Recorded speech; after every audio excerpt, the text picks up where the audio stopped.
வாழ்க வையகம், வாழ்க வையகம், வாழ்க வளமுடன்.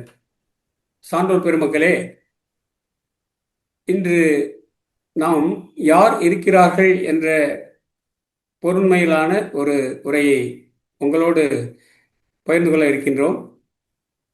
இப்போது யார் யார் இந்த இணைப்பில் இருக்கிறார்கள் என்று நான் கேட்கவில்லை. வாழ்கின்ற மக்களுக்கு வாழ்ந்தவர்கள் பாடமடா என்று சொல்வார்கள். அதுபோல வாழ்ந்த மக்கள் இனி வரக்கூடிய தலைமுறைக்கு பாடம் சொல்லக்கூடிய மானுடர்கள், மாந்தர்கள், மகான்கள் யார் இருக்கிறார்கள் என்ற ஒரு கேள்வியை எழுப்பி இன்றைய தினம் உலகெங்கும் இருக்கின்ற ஒரு நம்பிக்கையற்ற சூழ்நிலையிலே ஒரு புதிய கோணத்திலே உங்களை சிந்திக்க அன்போடு கேட்டுக்கொள்கின்றேன். இந்த நல்ல நாளிலே நாம் 2 கேள்விகளை உங்கள் முன்பாக எடுத்து வைக்கின்றோம். இந்த பூமியிலே நாம் இப்போது வாழ்ந்து கொண்டிருக்கின்றோம்.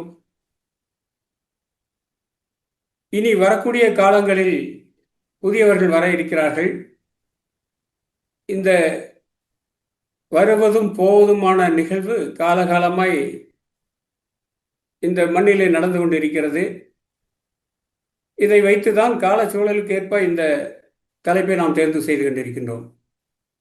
இதை பார்க்கின்ற பொழுது 2 கேள்விகள் நமது மனதின் முன்பாக தோன்றுகின்றன. நாம் வாழுகின்ற இந்த காலத்திலே யார் இருக்கிறார்கள் நம்மோடு? வாழ்ந்த பின்னர் நம்மை நினைவில் கொள்வதற்கு யார் இருக்கிறார்கள் என்ற 2 கேள்விகளை நாம் எண்ணி பார்க்கின்ற நிலையிலே இருந்து கொண்டிருக்கின்றோம். மகரிஷி சொல்கின்ற தத்துவத்தின் அடிப்படையிலே தனிமனித அமைதி, குடும்ப அமைதி தவிர உலக அமைதி என்ற நிலையை நாம் நோக்கி சென்று கொண்டிருக்கின்ற காலத்திலே உலக அமைதி என்பது இப்போது கேள்விக்குறியாக இருந்து கொண்டிருக்கிறது என்பதை நீங்கள் அறிகின்றீர்கள். நாம் அனைவரும் அறிவோம்.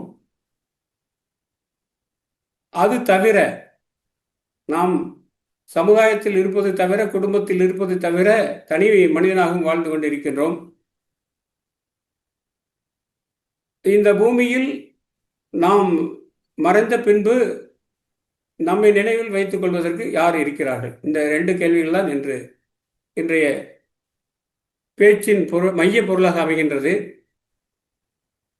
இதை நாம் சிந்திக்கின்ற பொழுது வாழையடி வாழையென வந்த திருக்கூட்டம் என்ற மரபை பற்றி யோசிக்க வேண்டியிருக்கிறது. திருவாசகத்தில் வருகின்ற புல்லாகி போடாகி என்ற பாடலில் மனிதன் எவ்வாறு பரிணாம வளர்ச்சியிலே வளர்ந்து வந்திருக்கிறான் என்பதை அறிந்து கொண்டிருக்கின்றோம். மகரிஷி நமக்கு சொல்கின்ற பொழுது மனிதன் பிரபஞ்ச தன்மாற்ற சரித்திரத்திலே இந்த பிரபஞ்சத்தில் இறுதியாக இந்த நந்தவனத்தில் வந்த இறுதியாக பூத்த மலராக இருக்கிறான் என்று பெருமையோடு சொல்லிக் கொள்வார்கள்.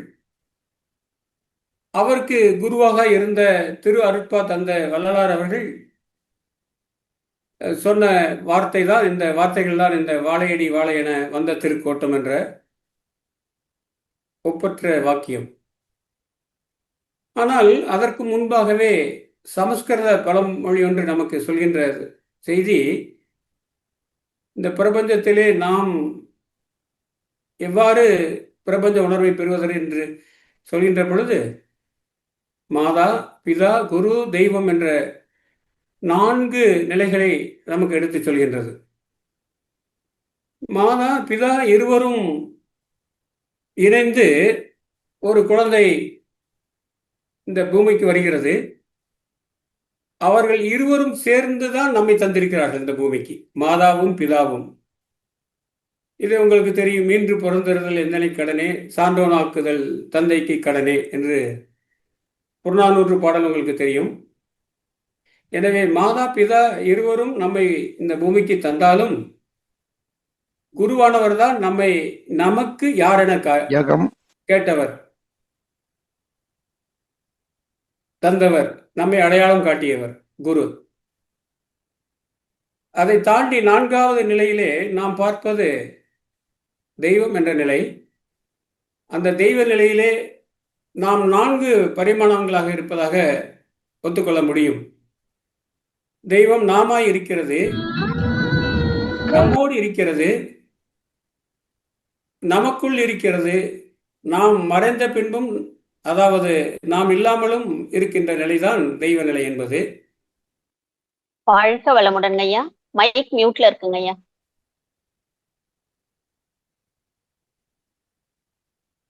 கேக்குதுங்களா? கேட்கவே இல்லைங்களாமா?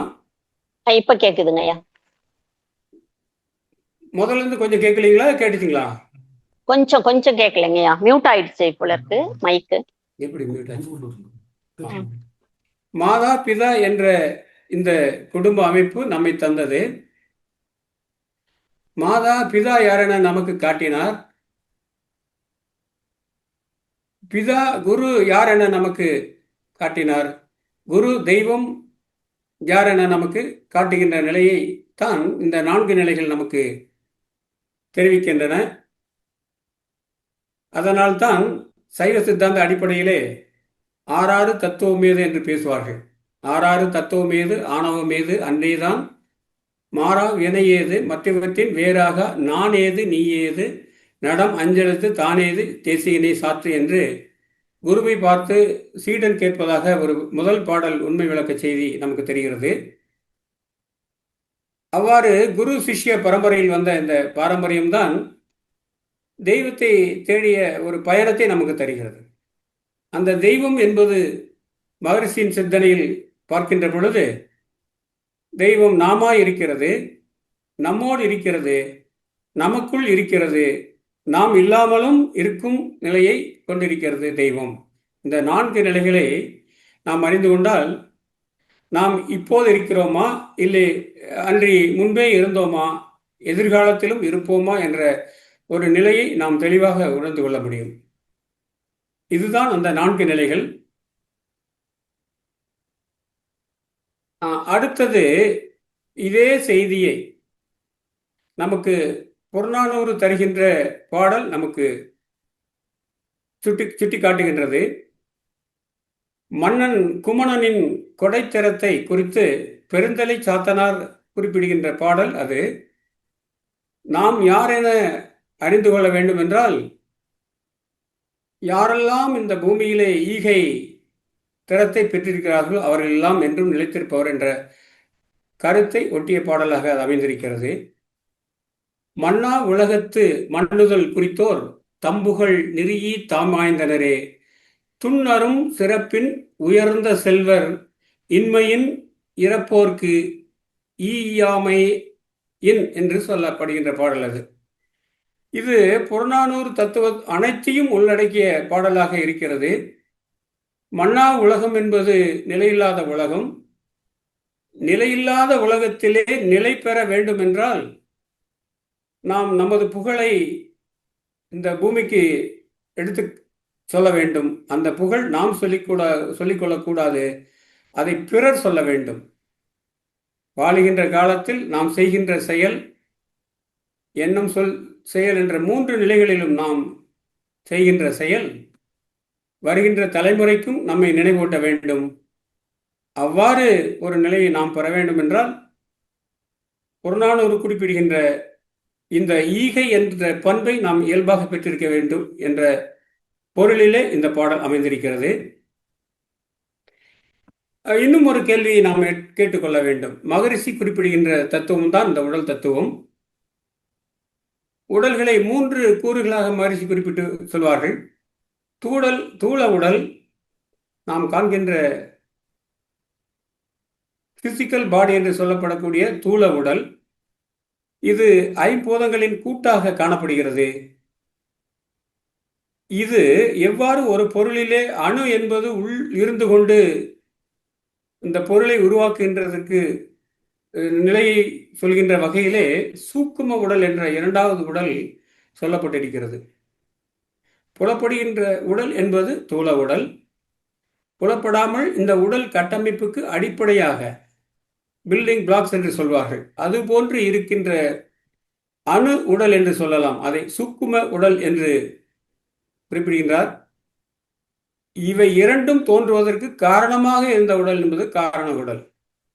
காரணம் என்பது இப்போ சித்தாந்தத்திலே காரியம் என்பது காரணம் இல்லாமல் நடைபெறாது. காரியம் என்பது வித்து. வித்து என்பது மனித நிலையிலே ஆன்மா என்ற ஒரு சொல்லாடலாக நாம் அறிந்து கொண்டிருக்கின்றோம். பிறவிகளுக்கான விதைகளை தாங்கிய ஆழமான நிலை, அதுதான் காரண உடல் அல்லது ஆன்ம நிலை என்று சொல்கின்றோம். காரண நிலை என்பது புலப்படுகின்ற நிலையிலே தூல உடலாக இருக்கிறது. இந்த இரண்டுக்கும் இடைப்பட்ட நிலையிலே அதை கட்டி அமைக்கின்ற பொறுப்பை தாங்கி இருக்கின்ற நுண்ணுடலாக விளங்குகிறது. இந்த மூன்று உடலாக இருக்கின்ற மனிதன் காரியங்கள் பூமிக்கு செய்கின்ற பொழுது தூல உடலை கொண்டு செய்கிறான் என்பதை நாம் அறிந்து கொள்ள வேண்டும். ஆனால் உண்மையில் நாம் வாழ்கின்ற வாழ்க்கை என்பது இந்த மூன்று உடல்களையும் கடந்த ஒரு நிலையை நாம் அறிந்து கொள்ள வேண்டும். அதுதான் யோக பயிற்சியின் தத்துவம் என்று மகரிஷி குறிப்பிடுகின்றார். ஆன்மாவை உணர்வதே யோக பயிற்சியின் நோக்கம். அவன் நீ ஒன்றாய் அறிந்த இடம் அறிவு முழுமை, அது முக்தி. அவன் நீ ஒன்றாய் அறிந்த இடம். அப்போது நாமாயிருப்பது, நமக்குள் இருப்பது, நம்மை கடந்து நிற்பது, நாம் இல்லாமலும் இருப்பது என்று நாம் பார்த்தோமே. அந்த 4 நிலைகளுக்கு அடிப்படையான இறைநிலைதான் ஆன்மாவாக உருவாகி மனிதனாக வந்திருக்கிறது என்ற நிலையை உணர்வதற்கான பயிற்சி தான் யோக பயிற்சி. அதுதான் நமது வாழ்வின் நோக்கம் என்ற நிலையை நாம் அறிந்து கொள்ள வேண்டும். எனவே இந்த 3 உடலை அறிந்து கொண்டோம் அல்லவா? தூல உடல், சூக்கும உடல், காரண உடல். இதில் நாம் தூல உடலுக்கென்று உடற்பயிற்சி செய்கின்றோம். உடற்பயிற்சி மகரிஷி அவர்களால் ஒரு 40 நிமிடங்களில் எளிமையாக ஒவ்வொரு நாளும் செய்கின்ற ஒரு பயிற்சியாக வடிவமைக்கப்பட்டிருக்கிறது. சிறியவர் முதல் பெரியவர் வரை அனைவரும் ஆர்வத்தோடு செய்கின்ற வகையிலே இந்த உடற்பயிற்சி அமைக்கப்பட்டிருக்கிறது. அதை தாண்டிய நிலையிலே எவ்வாறு ஒரு கருவி செயல்படுவதற்கு ஆற்றல் களம் வேண்டுமோ அதுபோல ஒரு கலனாக இருக்கின்ற அந்த உயிர், அதன் பெருக்கம், அதன் திணிவு வேண்டுமென்றால் காயகல்ப பயிற்சி என்ற அற்புதமான பயிற்சியை வடிவமைத்து தந்திருக்கிறார்கள். இப்போது உடலும் உயிரும் திணிவு பெற்று நலம் பெற்று வளம் பெற்று இருக்கின்ற நிலையிலே அதை உயிர்ப்போடு இருக்கின்ற உடலை கொண்டு செலுத்துவதற்கு மென்பொருள் அல்லது சாப்ட்வேர் எனப்படுகின்ற மனம் செம்மையுற வேண்டும். அதற்குத்தான் நமக்கு அகத்தவம் என்று 9 சிறப்பான தவங்களை மகரிஷி அவர்கள் நமக்கு வகுத்து தந்திருக்கிறார்கள். அதையெல்லாம் நீங்கள் சிறப்பாக அறிந்திருக்கின்றீர்கள். அதில் நிறைவாக துரியாதீத நிலையிலே நின்று நாம் பார்க்கின்ற பொழுது தவநிலையிலே அந்த இறைநிலையின் தன்மாற்ற சரித்திரம் என்பது புரிய வரும். அதை நாம் அகத்தவத்தில் அறிந்து கொள்ள முடியும். உயிர், உடல், மனம், இனம். இனம் என்பது இங்கு சமுதாயத்தை குறிப்பிடுகின்றது. மானுட இனம் என்று வைத்துக் கொள்ளலாம். அதற்கு மனித இனத்திற்கு நாம் சிறப்பு செய்ய வேண்டுமென்றால், உதவ வேண்டுமென்றால், அதற்கு ஒரு சிக்கலாக இல்லாமல் இருக்க வேண்டுமென்றால் அகத்தாய்வு பெற வேண்டும்.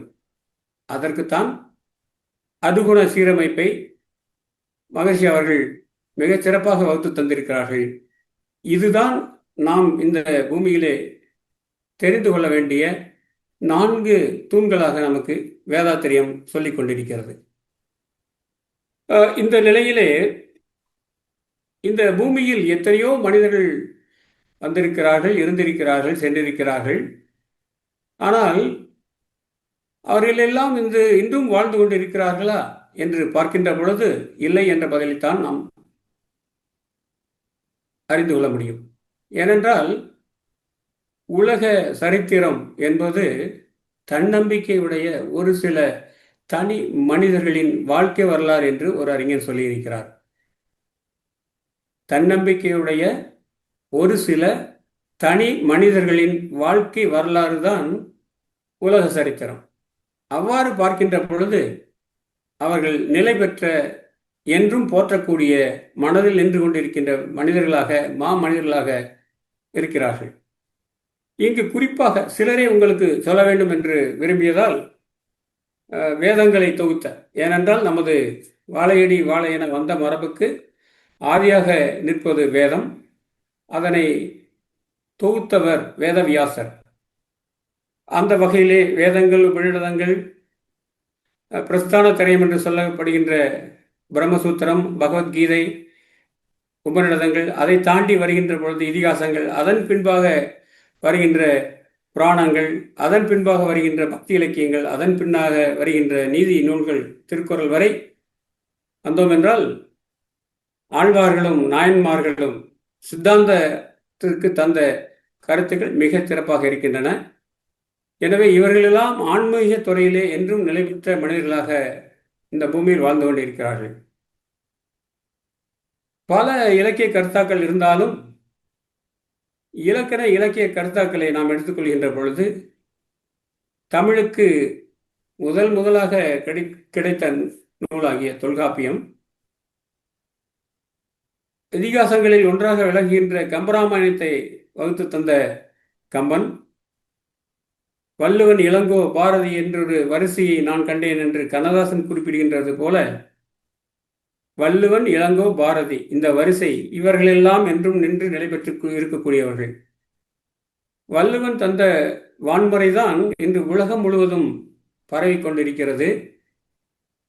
இளங்கோ தந்த சிலப்பதிகாரம் என்பது குடிமக்களுக்கான காப்பியமாக இருந்து கொண்டிருக்கிறது. பாரதி இந்த பாரதத்தின் ஒரு சாரதியாக நின்று விடுதலைக்கு வித்திட்டதோடு மட்டுமல்லாது ஆன்ம விடுதலை பற்றியும் அதிகம் பேசியிருக்கிறான். கம்பன், உங்களுக்கு அதை பற்றியெல்லாம் நான் குறிப்பிட வேண்டிய அவசியம் இருக்காது. ஏனென்றால் ஒரு மாபெரும் காப்பியத்தை தந்த மாமனிதன் கம்பன். நமது தமிழ் மரபின் அடையாளம் தொல்காப்பியம், அதை யாத்து தந்த தொல்காப்பியர். இவர்கள் எல்லாம் இன்றும் இருக்கிறார்கள், என்றும் இருப்பார்கள். இதுதான் நமது மரபு. இவ்வாறு இருக்கின்ற ஆன்மாக்கள், உயர்ந்த நிலை பெற்றவர்கள் தான் என்றும் இருக்கக்கூடிய மாமனிதர்களாக நாம் அறிந்து கொண்டிருக்கின்றோம். இதை தமிழ் மரபு எவ்வாறு குறிப்பிடுகிறது என்றால், நமது வாழ்க்கை 4 கூறுகளை கொண்டு அமைகிறது. அறம், பொருள், இன்பம், வீடு, தர்ம, அர்த்த, காம, மோட்சம் என்று சொல்வார்கள். அறம் என்பது இந்த பூமியிலே வாழ்கின்ற காலத்து எவ்வாறு தனி மனிதனாக, குடும்பமாக, சமுதாயமாக வாழ்வது என்ற நெறிமுறைகளை தருவது அறம். வாழ்க்கை இன்பமாக மாறுவதற்கு அடிப்படையாக இருப்பது பொருள். அறமும் பொருளும் நிறைந்த மனிதர்கள் எவ்வாறு இந்த பூமியிலே இன்பம் பெறுவார்கள் என்ற நிலை. இதை தாண்டி 3வது நிலையாக விடு பெறு என்று சொல்வார்கள், வீடு பேறு என்ற சொல்லை. அதுபோல வீடு என்ற நிலை, வீடு பேறு அடைதல் என்பது அவன் நீ ஒன்றாய் அறிந்த இடம் என்று நாம் பேசினோமே, அதுபோல அது விடுதலை அல்லது வீடு பேறு என்ற 4 கூறுகள் தான் வாழ்வியல் கூறுகளாக நமது மரபு நமக்கு சொல்லியிருக்கிறது. இதை நீங்கள் அறிந்திருக்கிறீர்கள். இதில் அறம் என்ற சொல்லை வேதாத்திரி மகர்ஷி அவர்கள் எவ்வாறு குறிப்பிடுகிறார்கள் என்றால், நாம் அறிந்த தத்துவம்தான். தனக்கோ பிறர்க்கோ தற்காலத்திலோ பிற்காலத்திலோ உடலுக்கோ மனதிற்கோ தீங்கு தராத அனைத்து செயல்களும் நல்ல செயல்களே. இதை பார்க்கின்ற பொழுது மிக எளிமையான ஒரு வாய்ப்பாடாக, ஒரு வரையறையாக நமக்கு தோன்றலாம். ஆனால் இதை நடைமுறைப்படுத்துகின்ற பொழுது, ஏனென்றால் கண்ணதாசன் குறிப்பிடுகின்ற பொழுது, பல நூல் படித்து நீ அறியும் கல்வி, பொது நலம் நினைந்து நீ வழங்கும் செல்வம், பிறர் உயர்வினிலே உனக்கு இருக்கும் இன்பம் என்று சொல்வார்கள். இவை அனைத்திலும் இருப்பதுவே தெய்வம். இதில் முதல் 2 நிலைகளை எளிதாக ஒருவர் செய்துவிட முடியும். ஆனால் பிறர் உயர்வினிலே உனக்கு இருக்கும் இன்பம், அதுதான் நீங்க இந்த காலத்துல அப்படி எல்லாம் நினைச்சிருந்தோம்னா இன்று மகரிஷி சொன்ன பொருளில்லா நல்லுலகம் உருவாகி இருக்கும். பிறர்க்கும் நன்மை செய்ய வேண்டும், தனக்கோ பிறர்க்கோ, தற்காலத்திலோ பிற்காலத்திலோ இதுதான் என்று நிலை பெறக்கூடிய தத்துவங்களை சொல்கின்ற கால அடிப்படையை கொண்டு மகரிஷி அவர்கள் வந்து தந்திருக்கிறார்கள். இந்த பூமியில் வாழ்கின்ற காலத்தில் உடல் நலம் பெற வேண்டும், அதற்கு மனம் நலம் பெற வேண்டும் என்று மனதையும் உடலையும் வைத்து இதற்கு நன்மை தருகின்ற செயல்கள் நல்ல செயல்கள் என்று வகுத்திருப்பது மிக எளிய சொற்றொடராக இருந்தாலும் ஆழமான கருத்தை தாங்கிய இந்த உலகுக்கு ஒரு இலக்கணமாய் இருக்கின்ற ஒரு தொடராக இதை அறிந்து கொள்ள முடிகிறது. மேலும் இதே கருத்தை வேறொரு வகையிலே சொல்கின்ற பொழுது மகரிஷி, நான் எனது வாழ்நாளில் யாருடைய உடலுக்கும் மனதிற்கும் துன்பம் தர மாட்டேன், துன்பப்படுபவருக்கு என்னால் முடிந்த உதவிகளை செய்வேன். 2 வரிதாங்க. இதை இன்னைக்கு இருக்கக்கூடிய தேச தலைவர்கள், வாழுகின்ற மக்கள் இதை கடைபிடித்தால் எவ்வாறு இன்பமாக இருக்கும் என்பதை நாம் அறிந்து கொள்ள முடியும், உணர்ந்து கொள்ள முடியும். இப்போது உலகத்தில் பல நாடுகளில் பல அன்பர்கள் நம்மோடு, நமது சகோதரர்கள், யாதும் ஊரே யாவரும் கேளர் என்று சொல்கின்ற பொழுது அது எந்த தேசமாக இருந்தாலும் துன்பப்படும் உயிர்களெல்லாம் நமது சகோதர சகோதரிகள் தான் என்ற நிலையில் நின்று நாம் யோசிக்கின்ற பொழுது எண்ணம் சொல் செயலால் நம்மால் எவ்வாறு உதவ முடியும் என்று நாம் நினைத்து பார்க்க வேண்டும். எனவே வேதாத்திரிய சாரமாக விளங்குகின்ற இந்த சாமியங்கள் இரண்டும் ஏற்றுக்கொள்ளப்பட வேண்டிய, கடைபிடிக்க வேண்டிய, என்றும் நிற்று நிலவ வேண்டிய அறமாக நமக்கு படுகிறது. இதே கருத்தை தாங்கிய திருக்குறள் என்ன சொல்கிறது என்றால், மனத்துக்கண் மாசிலன் ஆதல் அனைத்தரன். அனைத்து அரண், மனத்துக்கண் மாசிலன். மகரிஷி குறிப்பிடுகின்ற பொழுது மனிதன் மைனஸ் கலங்கம் ஈக்குவல் டு இறைவன் என்று சொல்வார்கள். இதில் மனதில் இருக்கின்ற மாசு கலங்கத்தை நீக்கிவிட்டால் மனிதன் இறைவனாகிறான். இது அறம். அடுத்த நிலையிலே மகரிஷி சொல்வார்களே, எண்ணம் ஆராய்தல், ஆசை சீரமைத்தல், கவலை ஒழித்தல், சினம் தவிர்த்தல், நான் யார் என்ற நிலையெல்லாம் அது இங்கு மிகச்சிறப்பாக இந்த திருக்குறளில் சொல்லப்பட்டிருக்கிறது. அழுக்காறு பொறாமை, அவா ஆசை, வெகுளி கோபம், இன்னாச்சொல் கடுஞ்சொல், இந்த 4 தன்மைகளும் இல்லாத வாழ்கின்ற வாழ்க்கை அற வாழ்க்கை. இதுவும் ஒரு அறம். மேலும் திருக்குறள் புற தூய்மை நீரால் அமையும், அகத்தூய்மை வாய்மையால் காணப்படும். அதே வாய்மை என்ற சொல்லுக்கு விளக்கமாக, வாய்மை எனப்படுவது யாதெனில் யாதொன்றும் தீமை இல்லாத சொல்லல்.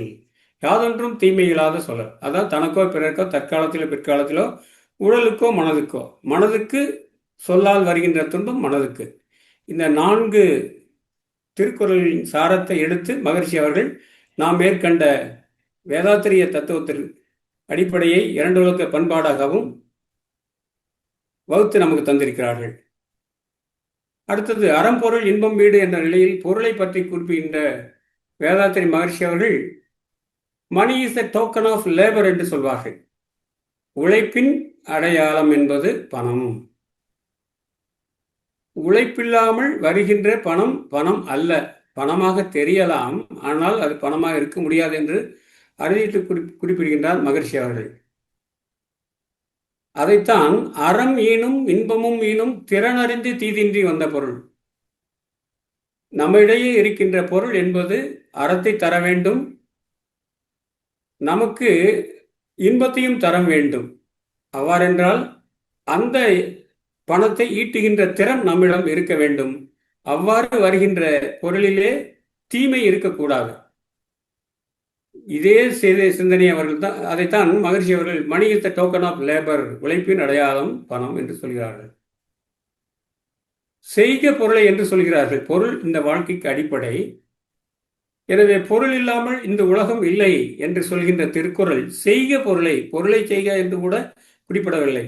செய்க பொருளை செருணர் செருக்கருக்கும் எஃது அதனில் கூறியதில் அதனை விட சிறந்த ஒரு ஆயுதம் இல்லை. நம்மை பார்த்து பரிகசித்தவர்களுக்கு நாம் பதில் கூற வேண்டும் என்றால் பொருளை செய்க பொருளை என்று சொல்கிறார். எனவே பொருள் பெற வேண்டும், பொருளை ஈட்ட வேண்டும். அந்த பொருள் வருகின்ற வழி என்பது அறவழியாக இருக்க வேண்டும். அது தருகின்ற உணர்வு இன்பமாக இருக்க வேண்டும். இந்த நிலை இரண்டும் பொருள் துறைக்கான திருக்குறளிலே வந்திருக்கிறது. அதே மகரிஷி அவர்கள் சொல்கின்ற பொழுது, போரில்லா நல்லுலகம் பொருள் துறையில் சமநீதி. உங்களுக்கெல்லாம் மகரிஷியின் 14 திட்டங்கள் நமக்கெல்லாம் தெரியும். அதில் போரில்லா நல்லுலகம் என்று மகரிஷி தொடங்குகிறார். ஆனால் இன்று நடந்து கொண்டிருக்கின்ற சிக்கலை எல்லாம் பார்க்கின்ற பொழுது, அந்த நாள் எந்த நாளோ என்று மனம் ஏங்க தோன்றுகிறது. மகரிஷியோடு நாம் பயணிக்கின்ற பொழுது, அவரை சிந்தனை அதே சிந்தனையில் இருக்கின்ற பொழுது, இந்த உலகம் ஒரு நாள் நிம்மதியாக உறங்கும், அமைதி பெறும் என்ற நம்பிக்கையோடு நாம் செயல்பட வேண்டும். அறம், பொருள், இன்பம் என்ற இதன் நிலை மூன்றாவது நிலை. இன்பம் என்பது எல்லா உயிர்க்கும் தான் அமர்ந்து வரும் மேவற்றாகும் என்பது தொல்காப்பிய சூத்திரம். அதாவது இந்த உலகத்தில் ஜனித்த பிறந்த அனைத்து உயிர்களுக்கும் இன்பத்தை நோக்கிய விளைவு என்பது தானாக அதோடு வந்து சேருகின்ற பண்பாக இருந்து கொண்டிருக்கிறது என்பதை தொல்காப்பியம் குறிப்பிடுகிறது. இன்பம் என்பது எல்லா உயிர்க்கும் தான் அமர்ந்து வரும் மேவற்றாகும். ஜனிக்கின்ற பொழுதே இன்ப விளைச்சல் என்பது, விளைவு என்பது உயிர்களுக்கு, அது புல்லாக இருந்தாலும் பூடாக இருந்தாலும் புழுவாக இருந்தாலும் எதுவாக மனிதன் வரை அனைத்து உயிரினங்களுக்கும் இன்பத்தை நோக்கி செல்கின்ற பண்பு இயல்பானது என்று சொல்கின்றார் தொல்காப்பியர். அதே செய்தியை ஒத்துக்கொண்ட மகரிஷி அவர்கள், நாம் இன்பத்தை தவிர்ப்பதும் தவறு, எல்லையற்ற இன்பம் நோக்கி செல்வதும் தவறு என்று அதற்கு நாம் எவ்வாறு ஒரு கட்டுப்பாடோடு இருக்க வேண்டும் என்ற நிலையில் 5 அளவு முறையை வகுத்து தந்திருக்கிறார்கள். இதில் உணவு, உழைப்பு, உறக்கம், உடலுறவு, எண்ணம் என்ற 5 தத்துவங்களை நமக்கு தந்திருக்கிறார்கள். இதே செய்தியை மிகினும் குறையினும் நோய் செய்யும் என்று சொல்கிறார்கள் திருக்குறளிலே. வழி முதலாகிய 3 நிலம், நீர், தீ, காற்று, வெளி என்ற பஞ்சபூதங்களில் நெருப்பு, நீர், காற்று, அந்த 3 தன்மைகளும் மிகாமலும் இருக்க வேண்டும், குறையாமலும் இருக்க வேண்டும் என்று திருக்குறள் சொல்கின்ற இந்த தத்துவத்தை எடுத்து மகரிஷி அவர்கள் 5 ஏனென்றால் 5 புலன்களால் ஆளப்படுபவன் மனிதன். எனவே மெய்வாய், கண்மூக்கு, செவி என்ற 5 புலன்களுக்கு ஒரு எல்லை தர வேண்டும் என்ற நிலையிலே மகரிஷி அவர்கள் இந்த தத்துவத்தை நமக்கு தந்திருக்கிறார்கள். அதை நாம் உணர்ந்து கொண்டால் வாழ்வியல் நமக்கு விளங்கப்பெறும். இந்த நிலையிலே நமது உண்மையான நிலை என்ன இருந்து கொண்டிருக்கிறது இந்த பூமியிலே என்பதை பார்க்க வேண்டும். நாம் ஆற்றல் பொருளாக என்ற நிலையை இந்த விஞ்ஞானம் பூமிக்கு சொல்லிக் கொண்டிருக்கிறது. திருக்குறள் என்ன சொல்கிறது என்றால், பொருள் அல்லவற்றை பொருளென்று உணரும் மருளாம் மானா பிறப்பு. தூள பொருளை நாம் பொருள் என்று நினைத்து கொண்டு அதன் மீது ஆழமான ஈர்ப்பு வைத்திருக்கின்றோம் இல்லையா? இத்தத்துவத்தை தான் இந்த திருக்குறள் குறிப்பிடுகிறது. இதெல்லாம் பொருளே அல்ல, மாயத் தோற்றங்கள். அதை பொருள் என்று நாம் நினைத்துக்கொண்டு வாழ்க்கையில் அதை நோக்கிய ஒரு விளைவாக வேகமாக முன்னேறி கொண்டிருக்கின்றோம், உழைத்து கொண்டிருக்கின்றோம், கடும் பற்றை வைத்திருக்கின்றோம். எனவே உலகத்தின் மீது அக்கறை வேண்டும், ஈர்ப்பு வேணும். ஆனால் ஆசையாக இல்லாமல் பேராசையாக மாறிவிடக்கூடாது என்பதற்காக தான் இந்த திருக்குறள் நமக்கு எடுத்துரைக்கிறது. இந்த அடிப்படை நாம் பொருள் ஈட்டுகின்ற நிலைக்கு உண்மை நிலையை அடைந்து கொண்டோம் என்றால், திருமந்திரம் சொல்கின்ற நான் பெற்ற இன்பம் பெருக இவ்வையகம், வான்பற்றி நின்ற மறைப்பொருள் சொல்லிடின் ஊன்பற்றி நின்ற உணர்வுறு மந்திரம் தான் பற்ற தலைப்படுந்தானே.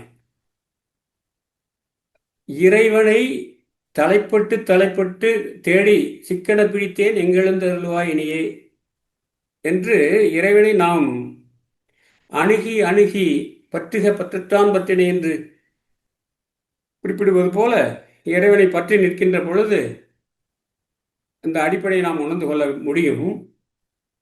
அப்போது நாம் உணர்ந்து கொண்டதை இந்த உலகிற்கு எடுத்துச் சொல்ல முடியும்.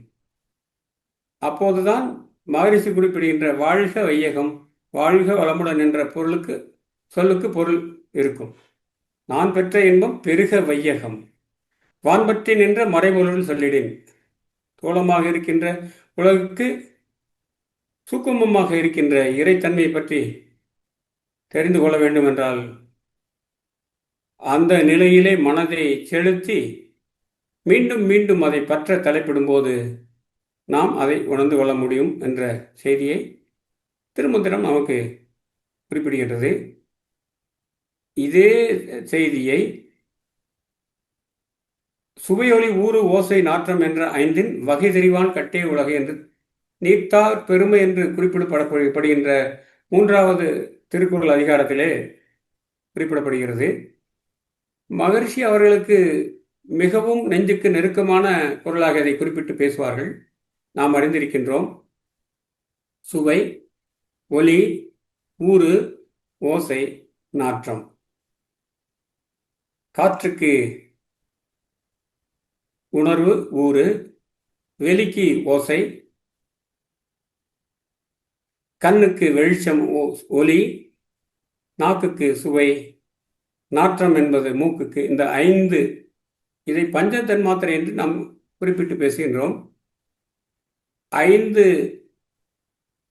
புலன்கள் அறிகின்ற 5 நுட்ப ஆற்றல்கள் தான் இந்த பஞ்சதன் மாத்திரைகள். இந்த பஞ்சதன் மாத்திரைகளின் அடிப்படையாகத்தான் பிரபஞ்சம் தோன்றியிருக்கிறது.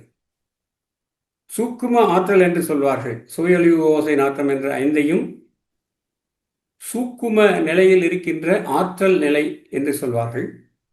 ஆற்றல் தான் பொருளாகிறது என்று அறிவியல் பேசுகின்ற பொழுது சுவை, ஒலி, ஊறு என்ற அந்த 5ம் சேர்ந்துதான் இந்த பஞ்சபூதங்களை உருவாக்குகின்றன. பஞ்சபூதத்தின் தன்மையாக இது நாம் அறிந்து கொண்டிருந்தாலும் இந்த தன்மைகள் தான் அந்த பூதத்தை உருவாக்குகின்றன. இந்த தத்துவத்தை யாரெல்லாம் உணர்ந்திருக்கிறார்களோ அவர்கள் இந்த உலகத்தை பற்றி முழுமையாக அறிந்து கொண்டவர்கள் என்ற செய்தியை திருக்குறள் பதிவு செய்கிறது. நீத்தார் பெருமை. நீத்தார் என்றால் இந்த உலகத்தில் வாழ்ந்து மறைந்தவர்கள். அவர்கள்தான் என்றும் தென்புலத்தார் தெய்வம் விருந்து ஒக்கள் தானென ஐம்புலத்தார் ஓம்பல் தலை என்று திருக்குறள் சொல்கிறது. தென்புலத்தார் என்பது நமது முன்னோர்கள். தெய்வம் உங்களுக்கு தெரியும், உயர்ந்த நிலை. விருந்து என்பது புதிதாக நம் வீட்டுக்கு வருபவர்கள். ஒக்கல் என்பது சுற்றம். இந்த 4 நிலைகளை கடந்து தான் தனிநபர் என்ற குடும்பம் என்ற அமைப்பு பயன்பெற வேண்டும். அப்போதுதான் பகுத்துண்டு பல்லுயிர் ஓம்புதல் நூலோர் தொகுத்தவற்றுள் எல்லாம் தலை என்ற திருக்குறளையும் நாம் உணர்ந்து கொள்ள முடியும். எனவே பஞ்சதன் மாத்திரை என்ற ஆற்றல் நிலைகளின் அடிப்படை அறிந்து கொண்டு அது வெளிப்பட்டு தோன்றுகின்ற பொழுது பஞ்சபூதங்களாக வருகின்ற நிலையை உணர்ந்து கொண்டு பஞ்சபூதங்களின் கூட்டாக வருபவன் மனிதன். அவன் இறைநிலையின் தோற்ற நிலையாக இருக்கின்ற காரணத்தால் அவன் நல்ல ஒரு நிலையில் வாழ்ந்து தனது பிறப்பை உறுதி செய்வான் என்றால் என்றென்றும் அவன் மக்கள் மனதில் வாழுகின்ற மனிதனாக, கம்பனாக, வள்ளுவனாக, பாரதியாக, வியாசராக, நமது அண்மை காலத்தில் நம்மோடு வாழ்ந்த மகானாகிய மகரிஷி போன்று பல்வேறு மகான்கள் போல நாமும் வாழ முடியும். அவர்கள்தான் என்றென்றும் இந்த பூமியில் வாழ்ந்து கொண்டிருக்கிறார்கள். அவர்களின் பெருமையை பற்றி பேசுகின்றதுதான் செய்திதான் நீத்தார் பெருமை என்ற நிலையிலே நாம் இந்த அடிப்படைகளை உணர்ந்து கொண்டு என்றும் வாழுகின்ற மனிதராக இந்த பூமியில் வாழ வேண்டும். அதற்கு உழைக்க வேண்டும். என்ன உழைக்க வேண்டும்? எவ்வாறு உழைக்க வேண்டும்?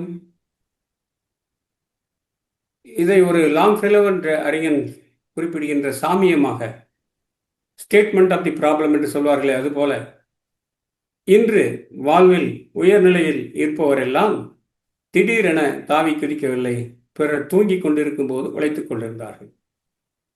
இந்த அடிப்படையை தெரிந்து கொண்டு வாழ்கின்ற பொழுது வாழ்க்கையில் பிரபஞ்சத்தில் நாமும் உயர்ந்து பிறருக்கு உதவ முடியும்.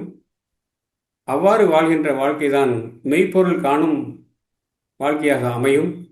அது நாம் அனைவருக்கும் வாய்க்க வேண்டும் என்று கேட்டுக்கொண்டு, இந்த நல்ல முயற்சிக்கு அனைவரும் ஒத்துழைக்க வேண்டும்.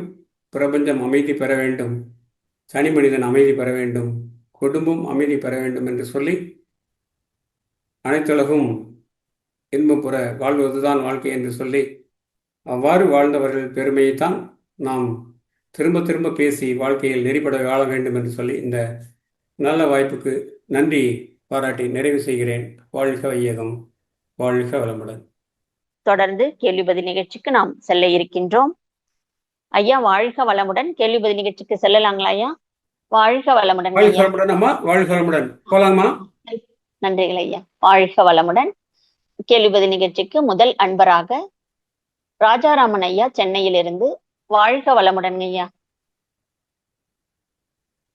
ஐயா வாழ்க வளமுடன். வணக்கம் ஐயா, வாழ்க வளமுடன். ராஜாராமன், சென்னை பழவந்தங்கள்ந்து பேசுறேன்யா. நல்லவங்க ஐயா, வாழ்க வளமுடன். சொல்லுங்க ஐயா. ரொம்ப அருமையான தலைப்பு, கருத்துரை வழங்கினீங்க. யார் இருக்கிறார்கள்? ஆனால் 32 நிமிஷம் தான் பேசுனீங்க. எனக்கு 2 கேள்வி வச்சிருக்கேன். இந்த தலைப்பில் எனக்கு என்ன புரிஞ்சுதுன்னு தெரியல. யார் இருக்காங்க? என்னை பெற்ற தாய் தந்தை இருக்காங்களா? அறிவழி காட்டின ஆசிரியர் இருக்காரா? ஞானாசிரியர் இருக்காரா? இல்லை ஆன்மாவோட பதிவுகள் போகுதா? என்னதான் முடிவு எனக்கு புரியாமல் நான் முழிச்சுட்டு இருக்கேன் ஐயா. இது ஒரு கேள்வி. 2வது கேள்வி இப்போ யான் பெற்ற இன்பம் பெருக வைகம் இவர் சொல்றார் திருமூலர். அவர் என்ன இன்பம் பெற்றாரு? அவர் என்ன உலகத்தை கொடுத்தாரு? மகரிஷி ஏரியாவில் கொடுத்தாரு, அவர் கொடுத்தாரு, என்ன கொடுத்தாரு? அது கொஞ்சம் விளக்கம் கூடயா. நல்ல கேள்விங்க ஐயா, நல்ல கேள்வி ஐயா. இது நிறைவா திருமந்திரத்துல நீங்க ஒரு செய்தி இடத்த தொட்டு காட்டியிருக்கீங்க. அதனால திருமந்திரத்திலிருந்தே நம்ம இந்த பதிலை எடுத்துக்கலாங்க ஐயா. சொல்லுங்க. அதாவது திருமந்திரத்துல கடவுள் வார்த்தையிலேயே ரொம்ப அருமையான இந்த செய்திகளை பூரா சொல்லிடுறாருங்க. அதாவது முதல் பாடல் ஒன்றவன் தானே இரண்டவன் இன்னருள், நான்கு உணர்ந்தனன், ஐந்து வென்றனன், ஆறு கடந்தனன், ஆறு விரிந்தனன், ஏழும்பர் சென்றனன், தானிருந் தானுணர்ந்தெட்டே அப்படிங்கிறது தத்துவம்ங்க. அது அட்டாமூர்த்தி தத்துவம்பாங்க. ஒன்றாக இருந்த இறை அருள் சிவம் சக்தியா மாறி படைத்தல் காத்தல் அழித்தல் என்ற 3 நிலைகளை பெற்று, அதாவது இப்ப நம்ம சொன்னோம் இல்லைங்களா, உடலாய் நிற்பது உயிராய் நிற்பது போன்ற 4 நிலைகளை தாண்டி 5 புலன்களை வென்று மூலாதாரம் தொடங்கி துரிய நிலை வரை 6 சக்கரங்களை அடைந்து துவாதசாங்க பெருவிலையை தாண்டி பிரபஞ்ச வெளிக்கு வந்த பின்பாக பஞ்சபூதங்கள் சூரியன் சந்திரன் என்ற 7, ஆன்மா என்ற 8 நிலையை பெறுகிறது என்று பார்க்கின்ற பொழுது, ஒரே ஒரு பொருள் அனைத்துமாக பிரபஞ்சமாக மலர்ந்திருக்கிறது என்று மகரிஷி சொல்கின்ற தத்துவம் ஆற்றல் நிறை தத்துவம். நிறை என்பது ஆற்றலிலிருந்து வருகிறது.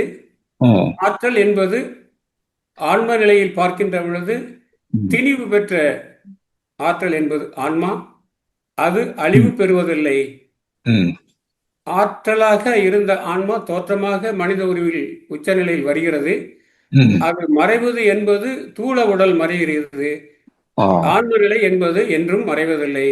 அதைத்தான் இறைநிலையோடு ஒன்றுகின்ற நிலையில் ஆன்ம தத்துவமாக இறை தத்துவமாக வருகிறது. எனவே ஆற்றலுக்கு அழிவில்லை என்று விஞ்ஞான தத்துவமும், ஆன்மா பரமாவோடு இணைகிறது என்ற மெஞ்ஞான தத்துவமும் நமக்கு குறிப்பிட என்ற செய்தி, ஆன்மாவுக்கு அழிவு இல்லை, ஆற்றல் அழிவதில்லை. சரிங்களாயா? ஓகே, நல்ல விளக்கம் கொடுத்தீங்க, நன்றி. முதல் கேள்விக்கு என்ன பதில் நீங்க சொல்ல வரீங்க? நாம இருக்கிறோங்கிறதாங்கய்யா. யார் இருக்கிறார்கள்னா, இப்போ இந்த பிரபஞ்சத்துல தூள நிலையில இருந்து நம்ம பார்க்கறதுல பெரிய அர்த்தத்தை பார்க்க முடியாதுங்க. வள்ளுவர் இல்ல, கம்பன் இல்ல, யாருமே இல்ல, இந்த வேதவியாசர்லாம் இல்ல. ஆனா அவங்க தந்த தத்துவங்கள் வாழ்ந்து கொண்டு இருக்கிறது இல்லைங்களா? ஆமா, உண்மைதான் அது உண்மைதான். ஆமா. அதுதாங்க இப்ப வாழுகின்ற மக்களுக்கு வாழ்ந்தவர்கள் பாடமடா, பெற்றவர்கள் பெற்ற கடன் பிள்ளைகளை சேருமடான்னு யதார்த்தமா எழுதிட்டு போறதுதானுங்க. ஓகே. அதனால இந்த கொஞ்சமா. சரிங்கய்யா. அவர்கள் மறைந்தாலும் அவர்களின் கருத்து வாழ்ந்து கொண்டிருக்கிறது. இதுதான் வாழையடி வாழையென வந்த தெருக்கோட்டம் ஐயா. சரிங்கம்மா, ரொம்ப நன்றியா. வாழ்க வளம். வாழ்க வளமுடன், வாழ்க வளமுடன். வந்து நீங்க வாழ்க வளமுடன் ஐயா, மிக்க நன்றி. அடுத்த அன்பராக கிருபாநிதி அம்மா அவர்கள். வாழ்க வளமுடன் அம்மா. அம்மா வாழ்க வளமுடன். ஐயா வாழ்க வளமுடன் ஐயா. வணக்கம்மா, வாழ்க வளமுடன். வணக்கம் ஐயா. உங்களுடைய தமிழ் உயர்ந்த நடை அது ரொம்ப கேட்க கேட்க திருப்பி திருப்பி கேட்கணும். ஆனாலும் கேட்கையிலே புரியுற அளவுக்கு நல்ல உயர்ந்த நடை தமிழ் ஐயா. உங்க தமிழ் வாழ்க வளமுடன். வாழ்க ஐயா வளமுடன். வாழும்போது யார் இருக்கிறார்கள், வாழ்ந்த பின்ன நம்ம இருக்கிறோம். யாராரு எதை கொடுத்துட்டு போனாங்களோ நல்லதை பின்பற்றினா நம்ம சிறப்பா இருக்கலாம்ங்கிறது சிறப்பான விளக்கம் ஐயா. அதாவது தூல உடல், சூட்சும உடல், காரண உடல். இப்ப இதுலயா இந்த ஆன்மாங்கிறது உடலுக்கு பிறகு வந்ததா ஆன்மா, அந்த ஆன்மாவுக்கு பிறகு வந்தது உடல்? அப்ப சூட்சும உடல்ல இருந்து தான் ஆன்மா வருதா, இல்ல ஆன்மாதான் உடலா வந்ததா ஐயா? ஒண்ணு. ரெண்டாவது ஐயா, சூட்சும ஆற்றல்ங்கிறது அறிவியலை சார்ந்ததா, அறிவியலோட சார்ந்ததா? அதுக்கு இப்போ ஒரு உண்மை நிலைனா ஒரு அறிவியலுக்கும் அதுக்கு சம்பந்தம் இருக்கா அந்த சூட்சுமம்ங்கிறது? நன்றி ஐயா. வாழ்க வளமுடன். வாழ்க வளமுடன்மா. நல்ல கேள்வி கேட்டிருக்கிறீங்கம்மா. தூல நிலை, சூக்கும நிலை 2. ஆமா ஐயா. சூக்கும நிலைங்கிறது காரணம்ங்க. காரணம் இல்லாம காரியம் வராதுங்கிறதாங்க சயின்ஸுங்க. காஸ் அண்ட் எஃபெக்ட் அப்படின்னு சொல்லுவாங்க. ஏதோ ஒரு நெருப்பு இருந்தா புகை வரும், அல்லது புகை இருந்தா நெருப்பு இருக்குன்னு அர்த்தம்ங்க. அது மாதிரி காரணம் இல்லாம காரியம் இல்லை. Cause and effect, action, reaction, stimulus, response, இதெல்லாம் சயின்ஸ் சொல்லுதுங்க. ஆனால் காரணம் இல்லாமலும் காரியம் நடைபெறுங்கிறது சித்தாந்தம் சொல்லுதுங்க.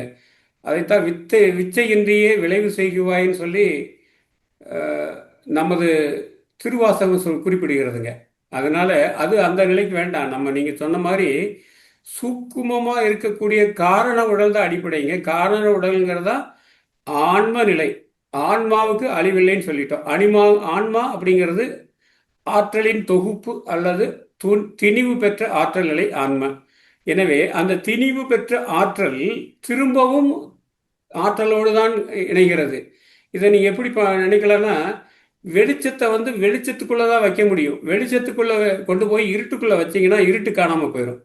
வெளிச்சத்தை கைது செய்வதற்கு இருட்டால் முடியாது. அது மாதிரி ஆன்மா என்பது வெளிச்ச நிலை. அது என்றும் இருக்கக்கூடிய நிலை, ஆற்றல் நிலை.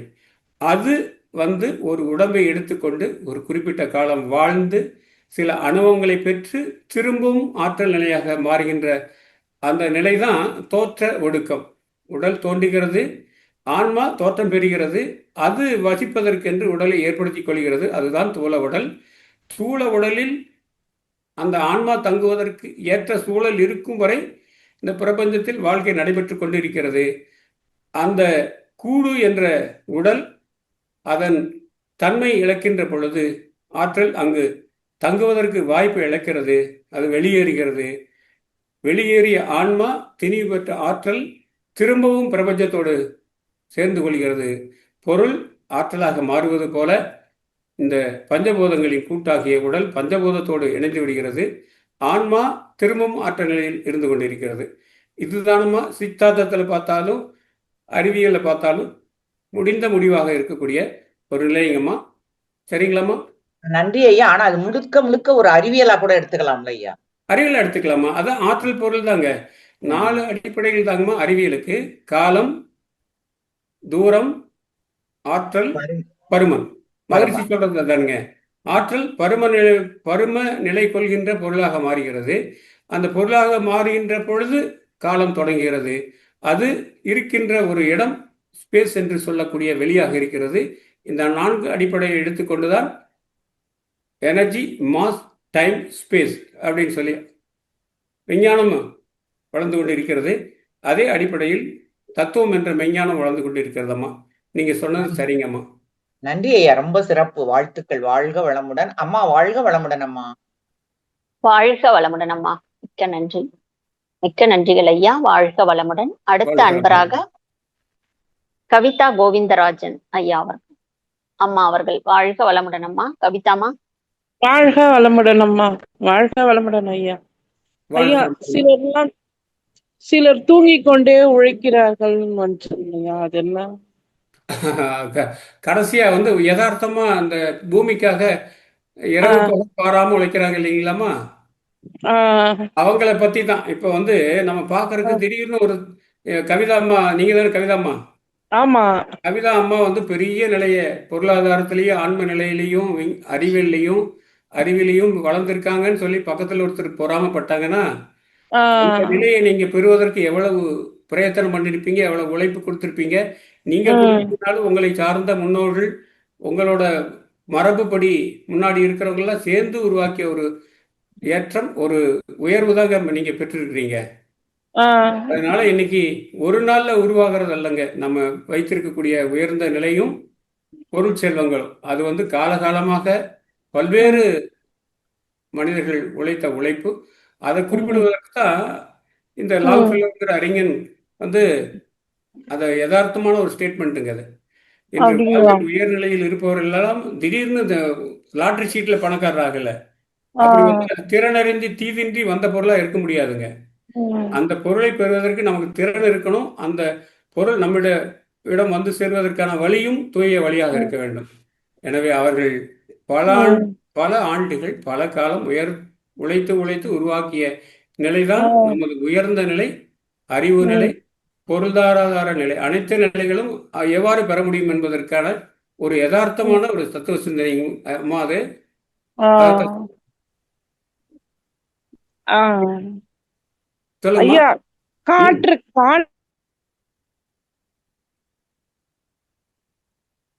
அம்மா சொல்லுங்க. வாழ்க வளமுடன்மா. வாழ்க வளமுடன்மா. வாழ்க கவிதாம்மா. வளமுடன். வாழ்க வளமுடன் அம்மா. வாழ்க வளமுடன் ஐயா. நன்றிங்கம்மா. புரிஞ்சுங்களா? வாழ்க வளமுடன். சரிங்களாம்மா? நன்றி. சரிங்கய்யா. இன்னொன்னு கேட்டேன், உங்களுக்கு கேட்கல போல. காற்றுக்கு சுவை உண்டுன்னு சொன்ன மாதிரி இருந்துச்சுங்கய்யா. காற்றுக்கு ஆஹ் நீருக்கு தான் சுவை, ஆஹ் நீருக்கு மனம்ங்க, காற்றுக்கு அழுத்தம்ங்க.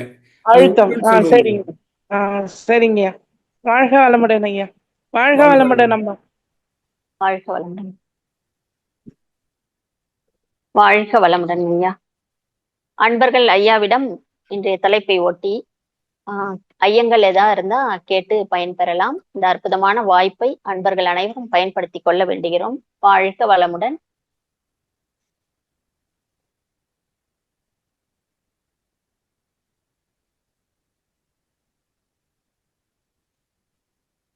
வாழ்க வளமுடன் ஐயா. அம்மா வாழ்க வளமுடன். ஐயா, இந்த சூக்கும நிலை அப்படி அந்த அந்த நிலை நம்ம உணர்வதற்கு, தவத்துல உணர்வதற்கு கூட காலம், இதற்கு இவ்வளோ நாள் பயிற்சி எடுத்திருக்கணும். காலம் இல்லாம நம்ம சிறிது காலத்திலே கூட அந்த நிலையெல்லாம் நம்மளால உணர முடியும்னா, இதுக்கு முன்னோர்களோட அந்த பதிவுகள், நம்மளுடைய முயற்சி, இது எல்லாமே காரணமாக அமையும் இல்லைங்கய்யா? ஆமாங்கம்மா. இது வந்து உங்களுக்கு ஏன்னா மன்றங்கள்லாம் பாத்தீங்கன்னா நிறைய வருடங்கள் இருப்பாங்க. இருந்தாலும் அது நம்ம கொஞ்சம் சிறு வருஷங்கள்ல அப்படி சில விஷயங்கள் நமக்கு வரும்பொழுது, நமக்கெல்லாம் வரலையேன்னு சில அன்பர்கள் அது மாதிரி சொல்லும் பொழுது அதுக்குள்ள வித்தியாசத்தை இப்ப நீங்க இதற்கு முன்னாடி கவிதாம்மாக்கு சொன்னதோட ஒப்பிட்டு தெரிஞ்சுக்கலாமாங்க? நல்லதுங்கம்மா. அதான் ஒருமைக்கண் தான் கற்ற கல்வி எளிமைக்கும் ஏமா புடைத்து அப்படிங்கிறது திருக்குறளுங்கம்மா. அதாவது ஒரு பிறவியில நம்ம கத்துக்கிட்ட கல்வி வந்து 7 தலைமுறைக்கு வருங்கிறது தானுங்க. இப்போ இந்த பிறவியை வந்து 7 பிறப்பும் ஏமா புடைத்துங்கிறான். இப்போ ஒருத்தவங்க வந்து இப்போதான் அந்த மானுட நிலையில வந்து முதல் நிலையில் இருப்பாங்க. சிலர் வந்து உயர்ந்த நிலையில் இருப்பாங்க. இறைநிலையை எட்டி பிடிக்கக்கூடிய அளவுக்கான பிறவியோட அனுபவத்தை பெற்று இருப்பாங்க.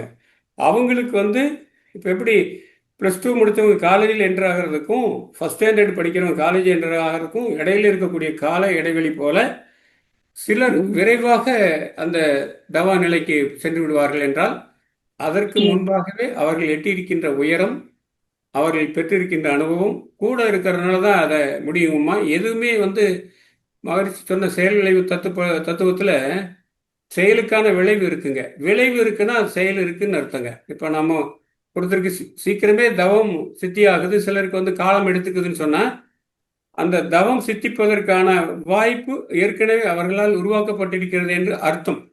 அது இந்த பிறவியில் இருந்திருக்கலாம், முற்பிறவியில் இருந்திருக்கலாம், அல்லது இந்த பிறவியிலேயே அவர்கள் எடுத்துக்கொண்ட சிரத்தையின் காரணமாக இருந்திருக்கலாம். அது அவங்களோட நிலை, அவங்களோட உழைப்பு, அவங்களோட முயற்சி, அவங்களோட ஈடுபாடு, அதுதான் அதை சித்தியாக்க முடியும். இல்லாம திடீர்னு ஓவர் நைட்ல வந்துட முடியாதுங்கம்மா.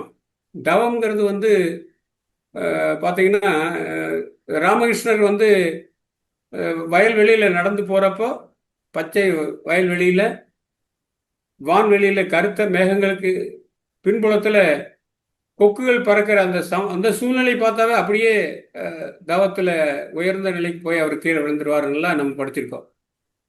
ஜே கிருஷ்ணமூர்த்தி சொல்லும் போதும் அப்படிதான் சொல்லுவாரு. நடக்கிற அந்த க்ஷணத்திலேயே வந்து தியானம் நிறைவு பெறுகிறது பாரு. அது மாதிரி இது வந்து பல்வேறு பரிமாணங்களின் காரணிகளின் அடிப்படையில் அமைகின்றது. இதற்கு எல்லாமே காரணம் இருக்குமா? உழைப்பு இருக்கிறது, அனுபவம் இருக்கிறது, முயற்சி இருக்கிறது, அறிவு இருக்கிறது, ஞானம் இருக்கிறது, பின்புலம் இருக்கிறது, முன்பாக வந்த தலைமுறை இடைவெளி இருக்கிறது. எல்லாம் சேர்ந்து எப்படி ஒரு கோயிலோட கலசம் எவ்வாறு உருவாக்கப்படுகிறதோ அதுபோல தியான நிலை என்பது இயல்பாக நடக்கக்கூடியது. ஆனால் அது ஒரு ஒட்டுமொத்த உழைப்பின் வடிவம்ங்கிறத நம்ம புரிஞ்சுக்கணுமா? நன்றிகள் ஐயா. வாழ்க வளமுடன். அடுத்த அன்பராக செல்லப்பன் ஐயா அவர்கள். வாழ்க வளமுடன் ஐயா. ஐயா வாழ்க வளமுடன். ஒரு பிரச்சனை மட்டும் ஐயா. இப்போ நீங்க சொன்ன டாபிக் தான், அதே சேம் பாயிண்ட் தான். இப்போ நம்மளை விட ஒருத்தவங்க நாலேஜ் வைஸ்ல நிறைய இன்ஃபர்மேஷனோட இருக்காங்க அப்படின்னு பட்சத்துல நம்ம அதை பார்க்கும்போது நம்மளுக்கு அது பண்ண முடியலையே ஆமா, எனக்கு கேட்கலீங்கம்மா. கேக்குதுங்களா? கொஞ்சம் சவுண்டா பேசுங்க ஐயா. செல்லப்பன் ஐயா, கொஞ்சம் வாய்ஸ் ரைஸ் பண்ணி பேசுங்க. இப்போ கேக்குதுங்களா? எனக்கு கேக்குதுங்க ஐயா. நீங்க இன்னும் கொஞ்சம் சவுண்டா பேசுங்க. இப்போ நம்ம கூட ஒருத்தவங்க இருக்காங்க, நம்மளுக்கு முன்னாடி அவங்க இன்ஃபர்மேஷன் வைஸ் நாலேஜ் வைஸ்ல நல்லாவே அதிகமா இருக்காங்க நம்மளும் கம்பேர் பண்ணும்போது. இப்போ நம்ம மனசு அதை பார்த்து நம்ம மனசு சங்கடப்படுது. அது எப்படி ஓவர் கம் பண்றது? நான் ஏன் நினைச்சுக்கிறேன்னா, எப்பயுமே நான் நினைக்கிறது என்னன்னா, நம்ம முயற்சி செஞ்சா நம்மளும் அந்த நிலைமைக்கு வரலாம் அப்படின்னு நினைக்கிறேன். அதுதான் விஷயமா இல்ல வேற ஏதாவது இருக்குங்களா? ஐயா கேக்குதுங்களா ஐயா? ஆமா, கேள்வி சொல்லிருங்கம்மா. கொஞ்சம் எனக்கு தெளிவா கேட்கல. சுருக்கமா அவரோட கேள்வியோட சாரத்தை ஒரு நிலை உயர்ந்த நிலைக்கு வேலை செய்யற இடத்துல போறாங்க. ஆமா, சொல்லுங்கம்மா. கேக்குதுங்களா ஐயா? கேக்குதுங்கம்மா, சொல்லுங்க. செல்லப்பன் ஐயா கேக்குறது, அவங்க கூட இருக்கிறவங்க அவங்க வேலை செய்யற இடத்துல இவங்களை விட ஒரு நிலை உயர்ந்த நிலைக்கு போகும்போது நம்மளாலையும் போக முடியும் அப்படின்ட்டு ஐயாவுக்கு தோணுதுங்களா? அது எப்படி அப்படின்னு சாத்தியம் கேக்குறாரு. அதுதான், அது அவர் சொல்றதுதாங்க சாத்தியம். இது அசாத்தியமே கிடையாதுங்க. இப்போ எல்லாம் ஒரே புத்தகம், ஒரே சிலபஸ், ஒரே ஆசிரியர், ஒரே தேர்வு. ஒருத்தர் 80 வாங்குறாங்க, நம்ம 40 தான் வாங்க முடியுதுன்னு சொன்னா புத்தகமோ சூழ்நிலையோ ஆசிரியரோ வினாத்தாலோ காரணம் இல்லைங்க, நம்ம தான் காரணம். அதை முதல்ல நம்ம உணர்ந்துட்டோம்னு சொன்னா தீதும் நன்றும் பிறத்தர வாராங்கிற உண்மை யதார்த்த நிலையை புரிஞ்சிட்டோம்னா நமக்கு இலட்சியம் குறிக்கோள் தெளிவாக இருக்குதுன்னு சொன்னா நம்மளோட ஆற்றலை ஒருங்கமைத்து சேனலைஸ் பண்ணி எடுத்துட்டு போனோம்னா அவங்கள ஒரு லட்சியமா இல்லை, அதை தாண்டிய இலக்குகளை கூட நம்ம எட்டி பிடிக்க முடியுமா? நம்ம கிட்ட தான் மாற்றம் வரணும். இல்லாமல் வெளியில வரக்கூடிய மாற்றங்கள் நிரந்தரமான மாற்றங்கள் அல்ல. எதுவும் சாத்தியம்தாம்மா, கண்டிப்பா முடியும். வாழ்க வளமுடன் ஐயா. கேட்டுக்கிட்டீங்களா? வாழ்க வளமுடன். இன்னொரு டவுட் மேடம், இப்போ நம்ம வந்து ஆர்கனைஸ் பண்றோம், நம்ம சென்டர் பாயிண்ட் ஃபோக்கஸ் பண்ணி பண்றோம் சுகத்துக்கு மத்தியில. பட் அந்த மத்தின்னு ஒரு சென்டர் பிரேக் ஆகுதுங்க நீங்க பேசுறது. இப்போ கேக்குதுங்களா?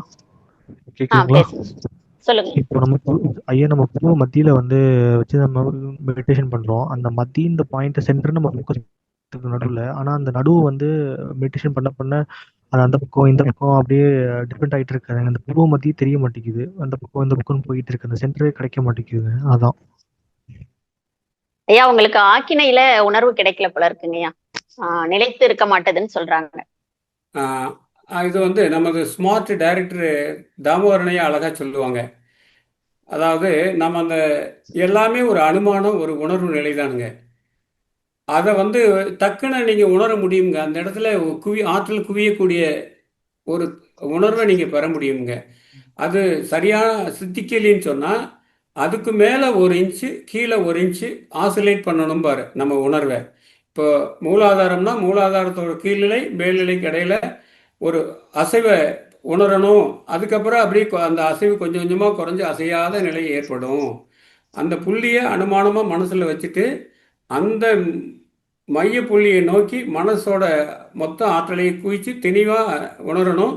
அதுக்கு இடையில அந்த புள்ளியை கண்டுபிடிக்கிறதுக்கு நீங்கள் ஆற்றலை கொஞ்சம் அலைய விட்டு அந்த இடத்த பண்ண முடியும். எப்படி ஒரு பாதரச மானியில் வந்து ஒரு கிளாஸ் டியூப்பில் மேலே எப்படி பாதரசம் மேலே கீழே இருக்கக்கூடிய ப்ரெஷர் அல்லது வெப்பநிலைக்கு தகுந்த மாதிரி மேலே உயருதோ அதுபோல் உங்களோட முயற்சிக்கு தகுந்த மாதிரி அந்த சக்கரங்களை ஆழமாக நுண்மையாக வன்மையாக செய்கின்ற பொழுது மனம் குவிகின்ற பொழுது இதை பெற முடியும்.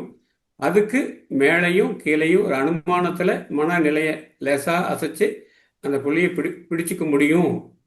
அது அழுத்தத்தை அந்த இடத்துல உணர முடியும். அதே மாதிரி ஆக்னியிலிருந்து துரியம் போகிறப்பவும் அந்த ஆற்றல் மேலே ஏறுறத ஒரு உணர்வுபூர்வமாக நம்ம உணர்ந்து கொள்ள முடியும் அவர் சொல்லுவாருங்க டைரக்டர் ஐயா.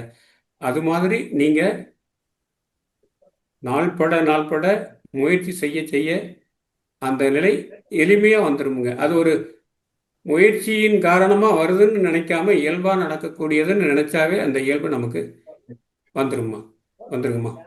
வாழ்க வளமுடன். வாழ்க வளமுடன் ஐயா. செல்லப்பன் ஐயா கேட்டுட்டீங்களா? வாழ்க வளமுடன். கேட்டுங்க மேடம். வாழ்க வளமுடன்.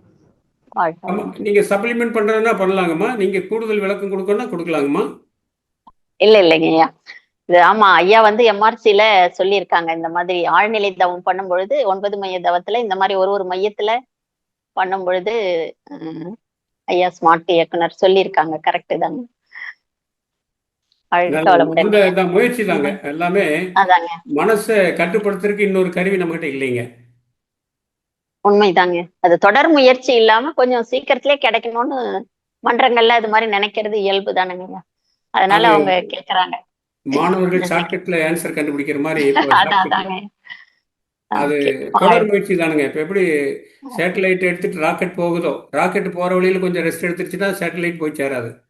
அது மாதிரி நம்ம இலக்கை வந்து சென்றடையக்கூடிய வரை மெய்வருத்தம் பாரார் கண் தூஞ்சார் எல்லாம் படிச்சிருக்கோம் இல்லைங்களா? அது மாதிரி ஒரு உணர்வு நிலையில விழிப்புணர்வோடு இருந்தா நிச்சயமா பெற முடியும். நல்லதுங்க. வாழ்க வளமுடன். அடுத்த அன்பராக விஜயா அவர்கள். வாழ்க வளமுடன் அம்மா. அம்மா வாழ்க வளமுடன் ஐயா. வாழ்க வளமுடன் ஐயா. ஐயா எனக்கு என்னோட சந்தேகம் இன்றைய தலைப்புல இல்ல, பட் ரொம்ப நாளா ஓடிட்டு இருந்தது. இன்னைக்கு வாய்ப்பு கிடைச்சிருக்கு. என்னன்னா பர்டிகுலரா இந்த விந்து இருக்கு இல்லைங்களா, எக்டோபிளாசம், அந்த எக்டோபிளாசத்துக்கும் நம்மளுடைய உயிர் சக்தி இந்த ஹியூமன் பாடியில இருக்கிற செல்ஸ் அந்த ரெண்டுக்குள்ள ஒரு கனெக்ஷன் வந்து எப்படி நடக்குதுங்க ஐயா? எனக்கு அது மட்டும் கொஞ்சம் தெளிவு வேணும். ஏன்னா அந்த விந்துதான் வந்து நமக்கு வந்து உயிர் நாடியா இருக்குன்ற மாதிரி சொல்றாங்க இல்லையா, ஐ மீன் உயிர் சக்தியா இருக்குல்ல. ஸோ அந்த ஏன்னா நம்ம சாப்பிட 7 தாதுக்கெல்லாம் மாதிரிதான் விந்துவா உருவாகுது. அதுக்கப்புறம் வந்து இந்த நம்மளுடைய மாஸ்டர் கிளாண்ட் வழியா வந்து செயல்பட்டு தான் உயிர் சக்தியா போகுது. பட் ஆனா இந்த விந்துநாதம் வந்து மாஸ்டர் கிளாண்ட் வழியா போய் தான் வந்து இந்த செல்களுக்கு வந்து உயிர் சக்தியா போகுதுங்களா, இல்ல அது என்னுடைய செயல்பாடு எப்படின்னு கொஞ்சம் தெளிவு வேணுங்க. நல்ல கேள்விங்கய்யா. இங்கதான் நம்ம வந்து இந்த காந்த தத்துவத்தை நம்ம வந்து கொஞ்சம் எடுத்துக்கணுங்கய்யா. இருப்பு நிலை இயக்க நிலை அப்படின்னு பார்க்கணுங்க. அதுல வந்து நீங்க சொல்லக்கூடிய இந்த விந்து அப்படிங்கிறது ஒரு இருப்பு நிலை நீங்க வச்சிட்டீங்கன்னா, எப்படி ஒரு டிரான்ஸ்ஃபார்மர் வந்து இருக்கோ அது மாதிரி நமக்கு மூலாதாரத்தில் விந்து கூட இருப்பு நிலையாக அதோட இடமாக இருக்கிறது தான் நமக்கு மூலாதாரங்க. அந்த இடத்துல தான் விந்து ஓட அந்த தன்மை ஆற்றல் அது இருக்குங்க. உடம்பு முழுக்க ஓடிக்கொண்டிருக்கின்ற ஆற்றல் கரண்ட் வந்து எல்லா பக்கம் போனாலும் அதோட இருப்பிடம்ங்கிறது டிரான்ஸ்ஃபார்மராக இருக்கிற மாதிரி மூலாதாரத்தில் இருக்கக்கூடிய அந்த விந்து கலன் அங்கே தான் வந்து ஆற்றல் இருக்குது. அந்த உயிர் முழுவதும் ஓடுகின்ற உயிர் துகள்கள் வந்து எப்படி வந்து தண்ணி கிணத்துலேருந்து இறைக்கிற மாதிரி அந்த தண்ணி வெளியில போனாலும் அதோட இருப்பு கிணறு மாதிரி அந்த வெளியில போன உயிர் துகள் திரும்பவும் தன்னோட புத்துணர்ச்சியை பெற்று ஆற்றல் பெறுவதற்கு அந்த மையத்தை நோக்கி, விந்து மையத்தை நோக்கி, கருமையத்தை நோக்கி, மூலாதாரத்தை நோக்கி வரணும். அதோட விரிவு தான் எல்லா பக்கம் இருக்குங்க.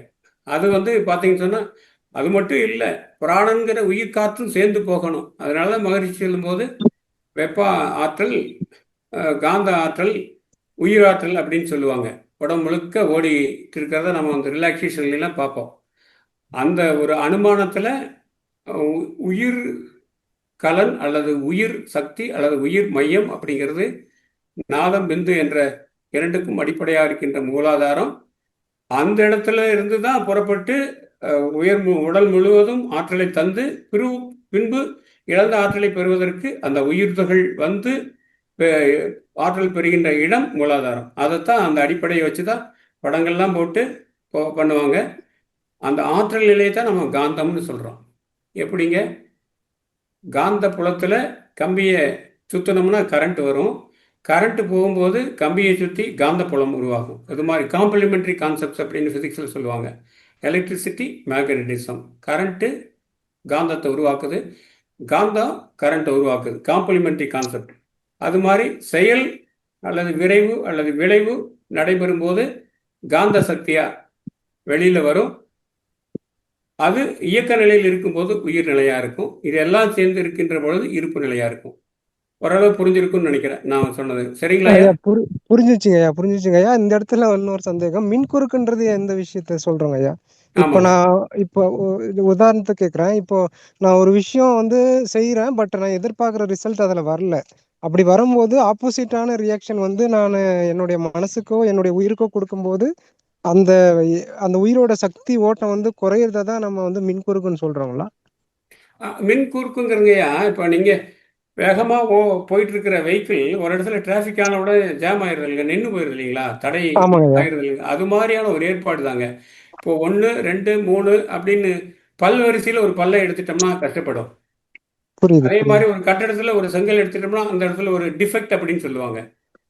அது மாதிரி அந்த இழப்பு, அணுவோட பிறழ்ச்சி அல்லது சிதைவு அல்லது இட மாற்றம், இதுதான் வந்து உடலோட ஒட்டுமொத்த கட்டமைப்பை விளைய வைக்குதுங்க. அது தொடர ஒரு அமைப்பா ஒரு ஒழுங்கமைப்பா இருக்கும்போது ஆற்றல் பரிமாற்றம் சரியா நடக்கும். அதுல தேக்க முறுகின்ற பொழுது மின்குறுக்கு ஏற்படும்பாங்க. மகரிஷியோட தத்துவத்தை ரொம்ப அழகாகவும் புரிஞ்சிருக்கிறீங்க. வேற திசையில போகாம அதே வார்த்தைகள்ல அதே தொடர்களோட கேட்கறது ரொம்ப சந்தோஷமா இருக்குங்க. நிச்சயமா. ஏன்னா இது கொஞ்சம் நான் இப்பதான் டிப்ளமோ பண்ணிட்டு இருக்கேன் என் கூட. சோ எனக்கு ஓட்டத்துக்கான தடை, இப்போ தண்ணி போயிட்டு இருக்கிற பைப்பு இடையில வந்து அந்த பைப் ஒரு ட்விஸ்ட் ஆயிடுச்சு, ஒரு திருப்பம், ஒரு முறுக்கு ஏற்பட்டுச்சுன்னா தண்ணி அடுத்த ஸ்டேஜுக்கு போகாதுங்க, அந்த இடத்துல தங்கி போயிருதுங்க. அது மாதிரிதான் குறுக்கு. அதை நீங்க சரி பண்ணிட்டீங்கன்னா பைப்பு திருப்புற மாதிரி உடம்புல இணைப்பை ஒழுக்காக்கிட்டீங்கன்னு சொன்னா உங்களோட ஆற்றல் எல்லா பக்கம் சீரா போகுங்க.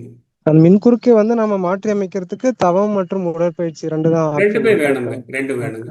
உடற்பயிற்சினால உங்களோட பஞ்சபூத இணைப்பு தானே நம்ம வந்து உடம்புன்னு சொன்னோம். உண்மைதான். அது வந்து அந்த ஓட்டங்களை சரி பண்ணும். அதுக்கு மன தெளிவு வேணும். ஏன்னா ஆற்றல் இல்லைன்னா அவங்களுக்கு இயக்கம் இருக்காதுங்க. ரெண்டுமே வேணுங்க. புரியுதுங்க. நன்றிங்க, சிறப்பான விளக்கம். வாழ்க வளமுடன் அம்மா. நன்றி. வாழ்க வளமுடன் ஐயா. மிக்க நன்றிகள் ஐயா. அடுத்த அன்பராக ஜெயலட்சுமி அம்மா அவர்கள். வாழ்க வளமுடன். நன்றி அம்மா, வாய்ப்பு கொடுத்ததுக்கு. வாழ்க வளமுடன் அம்மா. ஐயா வணக்கம் ஐயா. வாழ்க வளமுடன் ஐயா. கொஞ்சம் டிஸ்டர்பன்ஸ் கவனிக்க முடியல ஐயா, நான் சரியா கவனிக்க முடியல. ஆனா எனக்கு ஒரு சின்ன டவுட் முதல்ல இருந்தே இருக்கு. E is equal to mv square சொல்றாங்க இல்லையா, எனர்ஜி வந்து எப்படி மாஸ், அது என்ன கால்குலேட்ல வரும்ன்றது கொஞ்சம் தெரிஞ்சுக்க ஆசைப்படுறேன் ஐயா.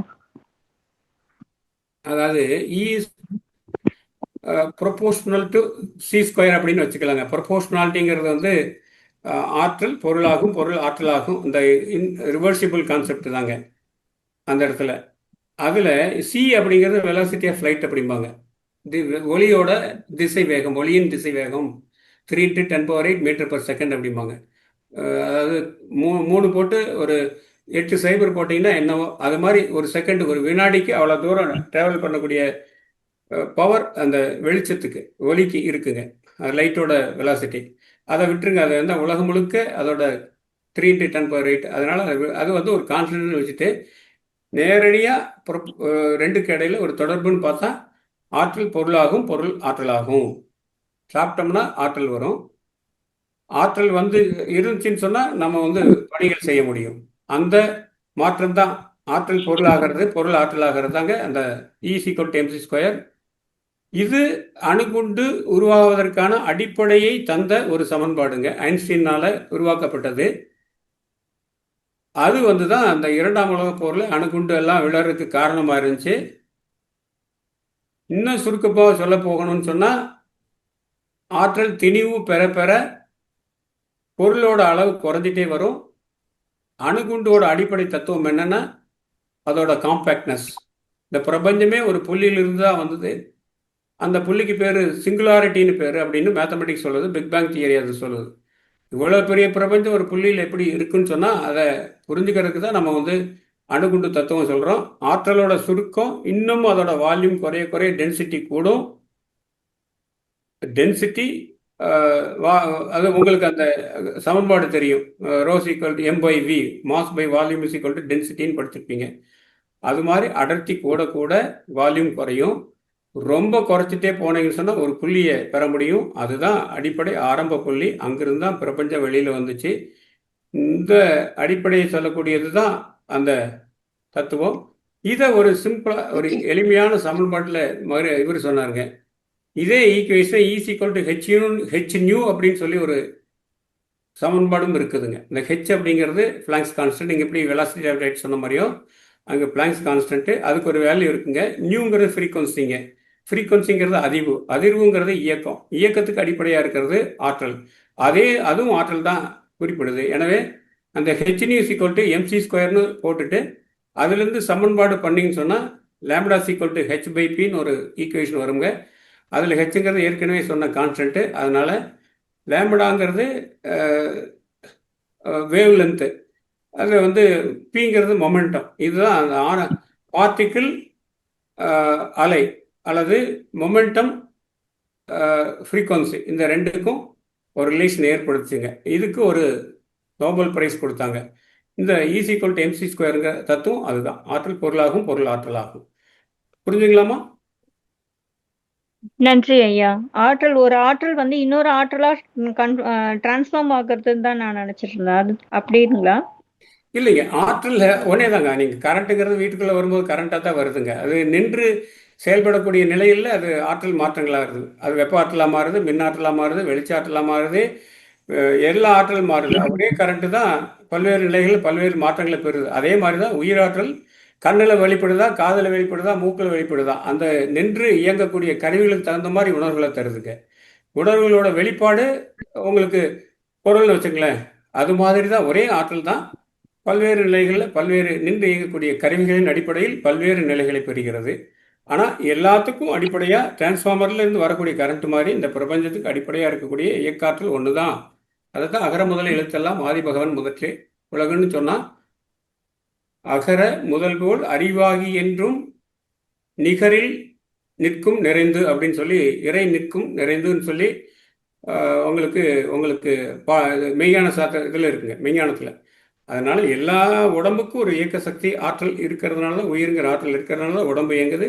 அது மாதிரி பிரபஞ்சம் இயங்கிட்டு இருக்கிறதுக்கு அடிப்படையாக ஒன்று இருக்கு அப்படிங்கிறது தான் வந்து திருவள்ளுவர் சொன்னாருங்க.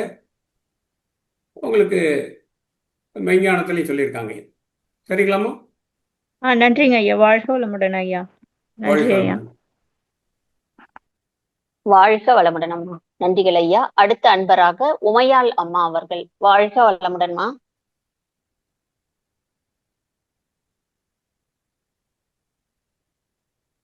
வாழ்க வளமுடன்மா. அம்மா வாழ்க வளமுடன். வாய்ப்புக்கு நன்றிமா ஐயா. வாழ்க வளமுடன் ஐயா. வாழ்க வளமுடன். ஐயா, நீங்க சிஓசில என்ன டாபிக் நீங்க எடுத்து பண்ணீங்க, பிரசன்ட் பண்ணீங்க, அது சொல்லுங்க ஐயா. சொல்லுங்கம்மா. இந்த கான்ஃபரன்ஸ்ல நீங்க என்ன டாபிக் எடுத்து பிரசன்ட் பண்ணீங்கயா, அதை பத்தி கொஞ்சம் சொல்லுங்கன்னு கேட்கலாம். ஆலியார் கான்ஃபரன்ஸ்லையா? ஆமாங்க ஐயா, ஆமாங்க ஐயா. ஆலியார் கான்ஃபரன்ஸ்ல வந்து வெளியாவதும் வெளி ஆவதுமாய் பிரபஞ்ச பயணம் அப்படின்னு கொடுத்தேன் தலைப்பு. ஓ சரிங்க. அதை அதாவது பத்தி வெளியாவதுங்கிறது பொருள், வெளி ஆவதுங்கிறது ஆற்றல். ஆற்றல் பொருள் தத்துவத்தை வெளியாவதும் வெளி ஆவதுமாய் பிரபஞ்ச பயணம்னு சொன்னேன். ஓ சரிங்க சரிங்க. உமையாள் அப்படிங்கிறவங்க முதல்ல இருந்தாங்க, ஆழியார் நிகழ்ச்சியில ஒருங்கிணைப்பு பண்ணிட்டு இருந்தாங்க. அந்த உமையாளுங்களாமா? இல்லைங்கய்யா, நான் வேறங்கய்யா. துபாயில இருந்து இந்தியா வந்துட்டேன். எதுக்குமா கேட்டீங்க அத, இந்த கேள்வி? இல்லைங்கய்யா, அது எனக்கு விளக்கம் நிறைய புது புது டாபிக்கா வருதுங்கய்யா, அதுல விளக்கத்துக்காக கேட்டேங்கய்யா. ஓ சரி சரி. புது புது டாபிக் தான். நான் சொல்றத புதுசா இருக்குல்ல, இல்ல வேற இந்த இல்ல எல்லாமே நல்ல நல்ல பயனுள்ளதா இருந்ததுங்கய்யா. அதனாலதான் சரி கேட்போம் அப்படின்னு தெரிஞ்சுக்கலான்னு கேட்டேங்கய்யா. நீங்க ஆர்வத்தினால அந்த கேட்டேங்க. கருத்தரங்கத்துல கலந்துருப்பீங்க இல்லைங்களா? ஆமாங்கய்யா, ஆன்லைன்ல கலந்துக்கிட்டோங்கய்யா. ஆன்லைன்ல கலந்துருப்பீங்க. ம். நல்லதுங்கம்மா, சிறப்புங்கம்மா, வாழ்க வளமுடன். நன்றிங்கய்யா, வாழ்க வளமுடன். அம்மா நன்றிங்கம்மா, வாழ்க வளமுடன். வாழ்க வளமுடன் அம்மா, வாழ்க வளமுடன். நன்றிகள் ஐயா. வாழ்க வளமுடன். அடுத்த அன்பராக சாந்தி சுந்தரம் அம்மா அவர்கள். வாழ்க வளமுடன் அம்மா. சத்யபிரியா அம்மாவுக்கு என்னுடைய வணக்கங்கள், வாழ்த்துக்கள். வாழ்க வளமுடன் ஐயா. வாழ்க வளமுடன் ஐயா. வணக்கம்மா, வாழ்க வளமுடன். சூப்பரான ஒரு சிந்தனை உரை. மீண்டும் மீண்டும் அதை எழுதி நாங்க கேட்கணுங்க, நிறைய கேட்கணும். நல்லா இருந்ததுங்கய்யா. ஆனா தலைப்பே வித்தியாசமாக இருந்தது, யார் இருக்கிறார்கள் என்று. நல்லா இருந்தது. இப்ப சற்று முன்பு ஒரு செல்லப்பன் ஐயா நம்ம உங்களோட பேசுனதை நான் கேட்டுட்டு இருக்கேன். ஃபர்ஸ்ட்ல இருந்து நான் 11 மணில இருந்தே கேட்டுட்டு தான் இருக்கேன். தாமோதர், நான் வந்து பெரியகுளம், திண்டுக்கல் பக்கத்துல இருக்க பெரியகுளத்துல இருந்து படிச்சேன். அங்கதான் பிஏ எல்லாம் படிச்சேங்கய்யா. அப்ப ஐயா எங்களுக்கு ரொம்ப க்ளோஸ். நானேவும் இந்த மாதிரி ஆகின எனக்கு சரியா வரல அப்படின்னு ஐயாட்ட கேட்கும்போது, ஐயா சொன்னதை இப்ப நான் செல்லப்பன் ஐயானுக்காக இந்த பதிவுல பதிவிடுறேங்கய்யா.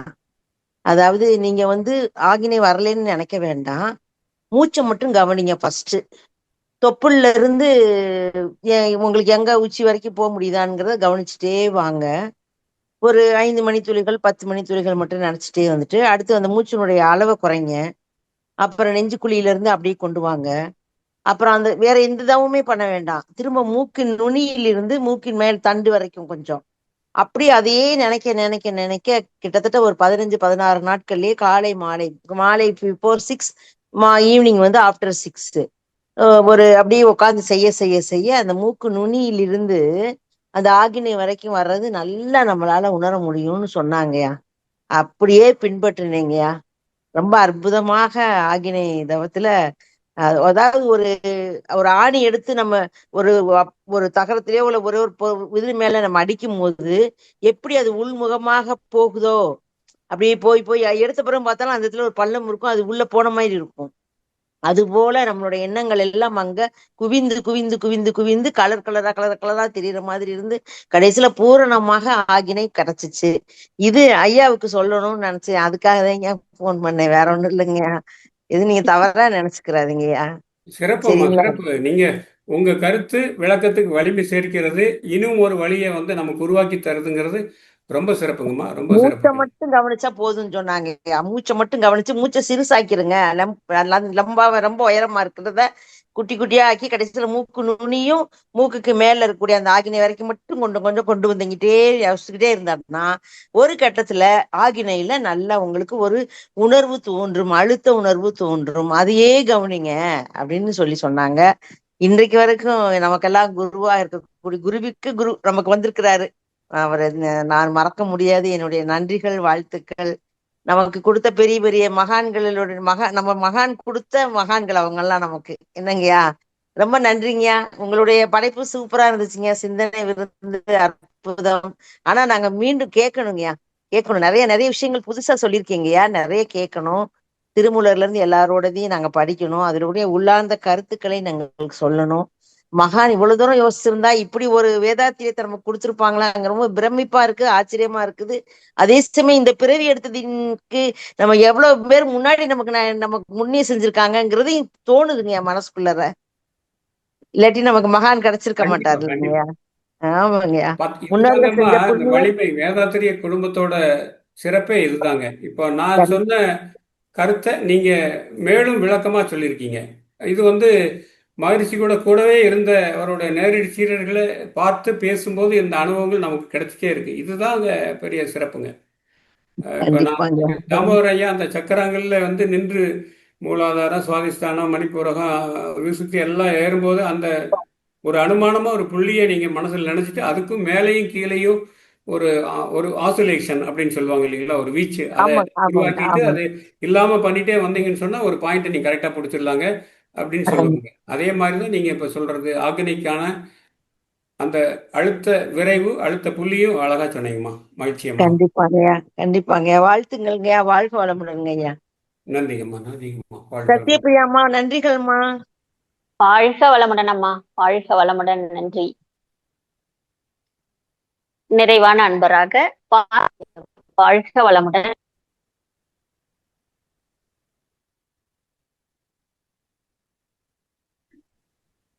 வாழ்க வளமுடன். வாழ்க வளமுடன் ஐயா. அம்மா வணக்கம்மா. வாழ்க வளமுடன். நான் சென்னையில இருந்து கொளத்தூர்ல இருந்து பேசுறேங்க ஐயா. பார்வதி. மகிழ்ச்சியம்மா. வாழ்க வளமுடன். ஐயா, இறைநிலையின் தன்மை, வற்றாயிருப்பு, பேராற்றல், பேரறிவு, அந்த காலம்ன்றதுக்கு எனக்கு விளக்கம் சொல்லுங்க ஐயா. ஆ. அம்மா இது வந்து தோற்ற ஒடுக்க நிலையில வந்து காலம்ங்கிறது வருதுங்க. ம். அதாவது இப்போ இது எளிமையா சொல்லுவாங்க. இப்போ ஒரு மூட்டை நெல் நம்ம கையில இருக்குன்னு சொன்னா, இப்போ வயல்ல கொண்டு போய் நீங்க ஒரு மூட்டை நெல்லும் போடாம விதைப்புக்காக ஒரு பாதியை போட்டுட்டீங்கன்னு சொன்னா அந்த நெல்லோட காலம் தொடங்கிடுதுங்க. அந்த நெல்லு ஆமா. மூட்டையிலேயே இருக்கக்கூடிய நெல்லுக்கு காலம் தொடங்கலைங்க. எது ஒண்ணு முளைவிட்டு தொடங்குதோ அதுக்கு காலம் தொடங்கிடுச்சு.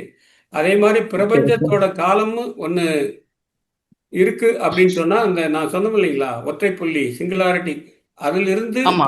வெளிப்பட தொடங்கிய பொழுது அந்த இருப்பு முழு இருப்பு என்பது இயக்க இருப்பு நிலையை அடைந்த பொழுது அதுக்கு வந்து காலம் தொடங்குச்சுங்கிறாங்க. அது பிரபஞ்சத்துக்கான காலம். அது தவிர ம். ஒவ்வொரு மானிட பிறவிக்கும் புல்லாகி பூடாய் அனைத்து பொருள்களுக்கும் ஒரு தோற்றம் ஒரு ஒடுக்கம் இருக்குதுங்க. அந்த தோற்ற ஒடுக்கத்துக்கான இடைப்பட்டதான் இப்ப நம்ம கூடிய காலம்ங்கிறோம். நம்ம வாழக்கூடிய காலம்ங்கிறது 100 வருஷம் 120 வருஷம் சொன்னா ஓகே ஓகே. நமக்கு பிறப்பு இறப்பு இடையில வாழ்க்கை பயணம் இது மாதிரி காலம். ஸோ அந்த மொத்த பிரபஞ்ச காலத்தோட நுண்கூறுகள் தான் இது. ஒரு இவ்வளவு பெரிய சமுத்திரம் இருந்தாலும் ஒவ்வொரு தனித்தனியா பார்த்தீங்கன்னா H2O மாலிகுல் தான், நீரக அணு தான், அது ம். மூலக்கூறு தான். அதுதான் இவ்வளவு பெரிய கடலை உருவாக்குற மாதிரி இந்த ஒட்டுமொத்த பிரபஞ்சத்துக்கு தோன்றிய காலம் என்பது இருப்பு இயக்க நிலையை பெற்ற போது. அதுபோல இருக்கு. இந்த இதுக்குள்ள பெரிய பெரிய பெரிய அமைப்புக்குள்ள சின்ன சின்ன தோற்ற ஒடுக்கங்கள் நடந்துகிட்டே இருக்கு. அதைத்தான் காலம்னு சொல்றேன். மகரிஷி ஆரம்பத்துல காலத்தை பேசல, 3 மட்டும் சொன்னார். வற்றாயிருப்பு, பேராற்றல், பேரறிவு சொன்னார். காலம்ங்கிறது பின்னாடி வந்துச்சு. அதை சேர்க்கும் போதுதான் முழுமை வந்துச்சு. E=mc²ல ஈங்கிறது ஆற்றல், அது மாசா மாறுது. அந்த மாசா மாறக்கூடிய சமயத்துல காலம் தொடங்குது. இந்த ஏற்பாடு காலம், எனர்ஜி, மாஸ் இது எதுக்குள்ள இருக்குன்னா ஸ்பேஸுக்குள்ள இருக்கு. வெளி, அதுதான் வெளி. அந்த வெளியிலிருந்து தான் இதை 3 வர்றதுனால வெளிதான் அல்டிமேட்டு. ஸ்பேஸ் இஸ் ம். Ultimate, space is unique, space is absolute அப்படின்னு சயின்ஸ் சொல்லும். அதைத்தான் மாரிசி சொல்லி சுத்த வெளின்னு சொல்லி அதோட காரணிகள் அதோட விரிவாக்கம் தான் இதெல்லாம் அப்படின்னு சொல்லி விளக்கம் கொடுத்தாருமா. அதுதான் காலம் அப்படிங்கிறது. சரிங்களாம்மா? ஓகேங்கய்யா. இப்ப இந்த விளக்கம் ரொம்ப புரியுதுங்கய்யா, நல்லாவும் இருக்குங்கய்யா. மிக்க நன்றிங்கய்யா.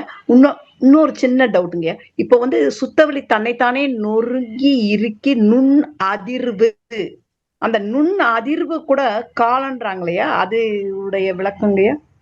நுண் அதிர்வுங்கிறது இப்போ இங்கிருந்து ஒரு பஸ் கிளம்புதுன்னு வச்சுங்க. ஒரு புள்ளியிலேருந்து கிளம்பி இன்னொரு புள்ளிக்கு போயிட்டு திரும்ப அந்த பழைய புள்ளிக்கே வந்து சேருது இல்லைங்களா? அந்த ஒரு சைக்கிள் கம்ப்ளீட் ஆகிறத ஒரு அதிர்வுங்கிறான். சைக்கிள் பர் செகண்ட் அப்படின்னு அர்த்தம்ங்க. ஒரு செகண்ட்ல எத்தனை சுற்றுக்கள் அது நடக்குதோ அது வந்து சைக்கிள் அப்படிம்பாங்க. லைஃப் சைக்கிள் சொல்லுவாங்க, அல்லது ஃப்ரீக்வன்சின்னு சொல்லுவாங்க. அது குறைய குறைய குறைய உங்களுக்கு ஃப்ரீக்வன்சி குறை. E=mc²ங்கிறது ஹெச் நியூன்னு சொன்னேன். நியூங்கிறது ஃப்ரீக்வன்சி. அதிக அதிர்வு வந்து குறைய குறைய குறைய குறைய என்ன ஆகுங்க, ஆட்டோமேட்டிக்காக ஆற்றல் குறைய ஆரம்பிக்குங்க. இப்போ எப்படி வந்து கடல்ல ஆற்றல் கூட இருக்கும்போது அலைகள் நிறைய உருவாகி உயர்ந்த அலைகள் தோன்றி வெளியில் வரும். ஆனால் அது இருப்பாற்றலாக மாறும்போது கடல் வந்து நிசப்தமாக அமைதியான ஆழ்கடலாக மாறிடுது. அது மாதிரி தான் இந்த ஃப்ரீக்வன்சி, அதிர்வு எல்லாம். சரிங்களாம்மா? அது மாதிரி தான் இந்த பிரபஞ்சம் எதுக்காக நுணுங்கி நுணுங்கி நுணுகி நுணுகி நுணுகி அந்த துகள் இறைத்துகளாக மாறுச்சு. அதெல்லாம் இல்லை. அதுக்குள்ள அந்த ஏற்பாடு உள்ளுக்குள்ளேயே இருந்துச்சு. இருந்தது தான் வெளிப்பட்டுச்சுங்க. ஓகேங்க ஐயா, மிக்க நன்றிங்க ஐயா. வாழ்க வளமுடன்ங்க. ரொம்ப அருமையா இருந்ததுங்க ஐயா. மகிழ்ச்சியம்மா. வாழ்க வளமுடன். வாழ்க வளமுடன். வாழ்க வளமுடன் ஐயா. ஐயா நிறைவு செய்துக்கலாங்களா ஐயா? முடிச்சுக்கலாமா? வேற கேள்விகள் இல்லைன்னா உங்க ரொம்ப அன்பர் கோஆர்டினேட் பண்ணீங்க. மகிழ்ச்சிங்கம்மா. வாழ்த்துக்கள். நன்றிங்கம்மா. மிக்க நன்றிங்க. வாழ்க வளமுடன். வாழ்க வளமுடன். நன்றிகள் ஐயா. இன்று நிறைய அன்பர்கள் சாட் பாக்ஸில் இன்றைய சிந்தனை உரைக்கு வாழ்த்துக்களையும் தன்னுடைய பகிர்தலையும் போட்டிருந்தாங்க ஐயா. அதற்கும் உங்களுக்கும் நன்றி. பதிவு செய்தவர்களுக்கும் வாழ்க வளமுடன். ஒரு கேள்வி இருக்கிற மாதிரி இருக்குமா? யாரோ காந்திமதி லக்ஷ்மணன். காந்திமதி லக்ஷ்மணன் வாழ்க வளமுடன். ஒன்னு கேட்டு முடிச்சோம். வாழ்க வளமுடன். வாய்ப்பு கொடுத்ததுக்கு நன்றிங்கம்மா ஐயா. வாழ்க வளமுடன் ஐயா. இப்ப இந்த சகோதரிக்கு இப்ப சொன்னீங்கல்ல, இப்ப இந்த காலம் பருமன் இதுன்னு சொல்லி அது வந்து அது மாதிரி இப்பங்க ஐயா, ஒவ்வொரு பரிமாண வளர்ச்சி நடக்கிறதுக்கும் இப்ப வந்து ஒரு கோள்கள்ல இருந்து இந்த நிலம், நீர், நெருப்பு, காற்று ஒவ்வொரு தன்மை மாறுறதுக்கும் அதுல இருந்து பரிமாண வளர்ச்சிகள் ஓரறிவுல இருந்து 6 அறிவு வர்றதுக்கு எடுத்துக்கூடிய இதையும் வந்து நம்ம காலம்னு சொல்லலாம் இல்லைங்க ஐயா? அதுக்கு வந்து ஒவ்வொரு பரிமாண வளர்ச்சிக்கும் நம்ம இது வந்து காலம்னு எடுத்துக்கலாம் இல்லையா? இது பல நூற்றாண்டுகள் ஆயிருக்கும் இல்லையா? அப்படித்தானே எங்க ஐயா அது? ஆமாங்க ஐயா. நம்மளோட காலம் 100 வருஷம் 120 வருஷத்தை வச்சுட்டு நம்ம இதை வந்து ஏதோ அந்த உப்பு பொம்மை கடலை அளக்கிறேன்னு போன கதை தாங்க ஐயா. அது ராமகிருஷ்ணர் சொல்லுவாருங்க. உப்பு பொம்மை வேகமாக புறப்பட்டு போச்சா, எங்கே போச்சுன்னு சொன்னால் கடலோட ஆழம் என்னன்னு தெரிஞ்சுக்கிறேன்ட்டு போனதான். உள்ளே போன உடனே காலத்துக்கு உப்பு கரையிற மாதிரி கரைஞ்சு போயிடுவோம். அது மாதிரி காலத்தோட தத்துவத்தை புரிஞ்சுக்கிறது அதே பெரிய சமாச்சாரம்ங்க.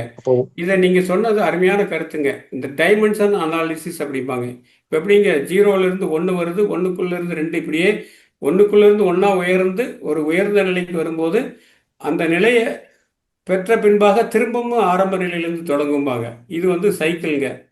அந்த சைக்கிள் கம்ப்ளீட் ஆயிடுச்சுன்னு சொன்னால் நிறைவுங்க. அதுதான் முக்திங்கிறாங்க. இதை வந்து டைமென்ஷனல் அனாலிசிஸ் அப்படின்னு சொல்றாங்க. அதாவது அடுக்குன்னு சொல்லுவாங்க. ஒன்று மேலே ஒன்று, ஒன்று மேலே ஒன்று அடுக்கிட்டு போகிற மாதிரி மனுஷனுக்கு வந்து 7 பிறவிங்கிறதும் இந்த 6 அறிவுள்ள இதாகுது. புல்லாகி போடாகி வருது இல்லைங்களா? 5 அறிவு, 6வது அறிவுங்கிறது மனிதன். அதுக்கு மேலே மனிதனுக்குள்ளேயும் நீங்கள் சகலர், பொருளாய கலர், விஞ்ஞான கலர் 3 பிரிவாக பிரிப்பாங்க. அதுக்குள்ளேயும் உட்பிரிவு இருக்குங்க. இது மாதிரி அந்த நமக்கு தெரிஞ்ச அளவுக்கு, நமக்கு எட்டிய அளவுக்கு நீங்கள் பிரிவுகளை சொல்லிகிட்டே போகலாமுங்க. ஆனால் காலத்தை முழுசாக அறிஞ்சிக்கிறதும் நீங்கள் சொன்ன மாதிரி அதை பிரபஞ்சத்தை முழுசாக உணர்ந்துக்கிறதும், அதை உணர்ந்துட்டா சொல்ல முடியாதுங்க, சொன்னால் உணர முடியாதுங்க. அதுதான். அதனால் இது வந்து every atman is unique, every travel, every birth is unique அப்படிங்கிற மாதிரி ஒவ்வொருத்தரும் அவங்களோட உணர்வுகளை வச்சு, அறிவை வச்சு பெறக்கூடிய அனுபவங்கள் தாங்க. அது கண்டவர்கள் வென்றதில்லை கான்செப்ட் தாங்க. அப்படியும் வச்சுக்கலாங்க. இப்போ எப்படி இது 120 வருஷத்தை சொல்ல முடியாதுங்க. பில்லியன், மில்லியன், ட்ரில்லியன் எல்லாம் சொல்லலாம். எவ்வளோ வேணாலும் நம்ம சொன்னாலும் அதை தாண்டி இன்ஃபினிட்டி லெவலுக்கு போனால் தான் அதோட காலம், அதோட தத்துவமெல்லாம் புரியுங்க. நம்ம அனுமானமாக தெரிஞ்சுக்கலாமுங்க. பெரிய சிக்கலான விஷயங்களை சொல்ல வேண்டாம். இருக்கிறதுலையே சிம்பிளான ஏட்டம்ங்கிறது ஹைட்ரஜன் ஏட்டம். ஒரு எலக்ட்ரான், ஒரு புரோட்டான், ஒரு நியூட்ரான். அந்த கட்டமைப்பு தெரிஞ்சுட்டா இது போல மற்றதும் இருக்குங்கிற ஒரு உணர்வு, ஒரு அனுபவம், ஒரு அனுபவம், ஒரு அமைதி, ஒரு நிறைவு, ஒரு மகிழ்ச்சி நமக்கு வந்தால் போதுங்கய்யா. ரொம்ப போட்டு குழப்பிக்க வேண்டியதில்லை. காலத்தை பற்றி தெரிஞ்சுக்கணும்னா அது காலத்தால் நமக்கு வந்து சேருமுங்கய்யா. வாழ்க வளமுடன். வாழ்க வளமுடன். மிக்க சிறப்புங்க. வாழ்க வளமுடன் அம்மா. வாழ்க வளமுடன் ஐயா. நன்றி. இந்திராணி அம்மா வாழ்க வளமுடன். வாழ்க வளமுடன் ஐயா. நான் வர முடியல ஐயா, இப்பதான் கடைசியா வந்தேன். நல்ல தலைப்பு, நல்லா பேசுவீங்களே, மிஸ் பண்ணிட்டேன்ட்டு ரொம்ப வருத்தப்படுறேன் ஐயா. ஒரே ஒரு வரியில எனக்கு சொல்லிடுங்க ஐயா. யார் இருக்கிறார்கள்ங்கிறதுக்கு என்னையா பதில் சொன்னீங்க? நீங்க இருக்கிறீங்கம்மா. யார் இருக்கிறாங்களா இல்லையா, நீங்க இருக்கிறீங்கம்மா. அப்படித்தான் எல்லாருமே இருக்கிறாங்க. ஆன்மாவுக்கு அழிவில்லை அப்படிங்கிறது அடிப்படை தத்துவமே. எதுவும் அழிவதில்லை, தோற்றமா இருக்கும், ஒடுக்கத்துல வரும், திரும்ப தோற்றமா வரும். ஆன்மா அழிவதில்லை, ஆற்றல் அழிவதில்லை. ஆற்றல் அழிவதில்லை விஞ்ஞானம், ஆன்மா அழிவதில்லை விஞ்ஞானம். ரெண்டையும் உணர்ந்து கொண்டவங்களுக்கும் அழிவில்லை. நீங்களும் என்றென்றும் வாழக்கூடிய ஆன்மாவாக இருக்கிறீர்கள் அம்மா. வாழ்க வளம். நல்ல அருமையான சுருக்கமான விரிவான விளக்கம் ஐயா. வாழ்க வளமுடன். நன்றி நன்றி அம்மா. வாழ்க வளமுடன். வாழ்க வளம். நன்றி ஐயா. நன்றி அம்மா சத்யபிரியா அம்மா. நன்றி. வாழ்க வளம். வாழ்க வளமுடன் அம்மா. வாழ்க வளமுடன். நன்றிகளும். வாழ்க வளமுடன். வாழ்க வேற யாராவது வளமுடன். ஐயாவிடம் கேள்விகள் கேட்கணும்னா கேட்கலாம். வாழ்க வளமுடன். மீண்டும் பார்வதி அம்மா. வாழ்க வளமுடன். ஐயா திரும்பவும் எனக்கு ஒரு டவுட்டுங்கய்யா. இப்ப வந்து பொருள்கள் அதாவது தோன்றும் பொழுது அதுல இருந்து அதனுடைய முடிவு வரைக்கும் தான் காலமாங்கய்யா? ஆமா, தூளத்துக்கு அது காலம்னு வச்சுக்கலாமுங்க. ஆனா சூக்குமத்துக்கு அது காலம் இல்லைங்க. ஓ சரி சரி. காரியத்துக்கு காலம் இல்லைங்க, காரியத்துக்கு காலம் இருக்குங்க. ஒரு செயல் எடுத்துட்டு சென்றீங்கன்னா, நான் இந்த வேலையை இவ்வளவு நேரத்தில் செஞ்சு முடிக்கலான்னு சொல்லலாம். ஆனா செய்யக்கூடிய கர்த்தாவாகிய உங்களுக்கு அந்த செயலுக்கும் வேறுபாடு இருக்கு. இன்னொரு வேலைக்கும் போய் செய்வீங்க. அது மாதிரி இந்த ஆன்மாவுங்கிறதுக்கு காலத்தை சொல்ல முடியாது. ஆன்மா நின்று இயங்கக்கூடிய உடலுக்கு, தோற்றத்துக்கு காலம் இருக்குங்கம்மா. ஓகேங்க ஐயா. இப்பதாங்க ஐயா புரியுது. அதாவது எது ஒண்ணுமே அந்த தோற்ற பொருளுக்கு தான் காலம் இருக்குதுன்றீங்க. ஆமா, தோற்றம் அப்ப தூளமா வந்ததுக்கு காலம்ங்க. Okay okay. ஆற்றல் வந்து எப்பவுமே இருக்கக்கூடியதானே, எவர் எக்ஸிஸ்டிங் தானே. அதுக்கு வந்து ஒரு எல்லை சொல்ல முடியாது இல்லைங்களா? ஆமாங்கய்யா. அது ஒரு இடத்துல இருந்து இன்னொரு இடத்துல ஓடிச்சுன்னா மின்சாரம்ங்க. அது ஓடிட்டே இருக்கும். ஓடி போய் நின்று போச்சுன்னு சொன்னாலும் அது உள்ளுக்குள்ள இருக்குன்னு அர்த்தம். அதுக்கு காலம் கிடையாதுங்க. அது வெளிப்பட்டு வெளியில வரும்போதுதான் காலம். ஓகே ஓகே ஓகேங்க ஐயா. மிக்க நன்றிங்க ஐயா. இப்பதான் இந்த கேள்விக்கு எனக்கு ரொம்ப நாளா வருஷ கணக்கா கூட இருக்குங்கய்யா. இந்த காலத்துக்கு எனக்கு பதில் ஒரு சமயம் புரியுற மாதிரி இருக்கும். இன்னைக்கு நீங்க சொன்னது எனக்கு ரொம்ப புரிஞ்சிருக்குங்க ஐயா, விளக்கமா. மிக்க நன்றிங்க ஐயா. காலத்துக்கு பதில் காலத்தால் கிடைக்கும் அம்மா. கரெக்டுங்க ஐயா. அது இன்னைக்கு தான் கிடைச்சிருக்கு எனக்கு. நிறைவு நிறைவு. வாழ்க வளமுடன். மிக்க நன்றிங்க ஐயா. நன்றிங்கம்மா. வாழ்க வளமுடன். வாழ்க வளமுடன் அம்மா. அடுத்த அன்பராக டி.ஏ. ஸ்ரீனிவாசன் ஐயா அவர்கள். வாழ்க வளமுடன். வாழ்க வளமுடன். நன்றி அம்மா. ஐயா வாழ்க வளமுடன். மிக மிக சிறப்புங்க ஐயா. ரொம்ப அருமையான நம்ம ஒரு கலந்தாய்வு, சிறப்பான உரை. இப்போ பொருள் அல்லவற்றை பொருள் என்று கொள்ளும் மருளானா மானா பிறப்பு என்று வள்ளுவர் சொல்லியிருக்காரு. நம்ம வந்து எது மெய்ப்பொருளோ அதை விட்டுட்டு மற்றதையெல்லாம் பொருள் நினைச்சிட்டு இருக்கோம் அப்படின்ட்டு. அது போல இன்றைக்கு இந்த அறிவியல் வேதாத்திரி அறிவியல் ஆராய்ச்சி தேசிய கருத்தரங்களை கூட கடைசி நாள் பேசிய நம்முடைய பேராசிரியர் ஒரு குறிப்பிட்டாரு. இந்த 3 நாட்கள்ல இது வரைக்கும் பல அறிவியலாளர்கள்லாம் வந்து பேசினாங்க. அறிவியல் என்று அவங்க சொன்னது எல்லாமே அணு நிலையிலையும் அணுவினுடைய இயக்க நிலையை பத்தி தான் பேசினாங்க. அறிவு என்பது அதற்கெல்லாம் அப்பாலும் அதற்கு உள்ளும் இருப்பது. உண்மையான அறிவியல் இதுதான். அதை பத்தி இது வரைக்கும் யாரும் பேசல அப்படிங்கிற மாதிரி பேசினாரு அவர், நம்முடைய மூத்த பேராசிரியர். அறிவியல்னு நம்ம நினைச்சிட்டு இருக்கிறது எல்லாமே வந்து அறிவை சார்ந்ததா?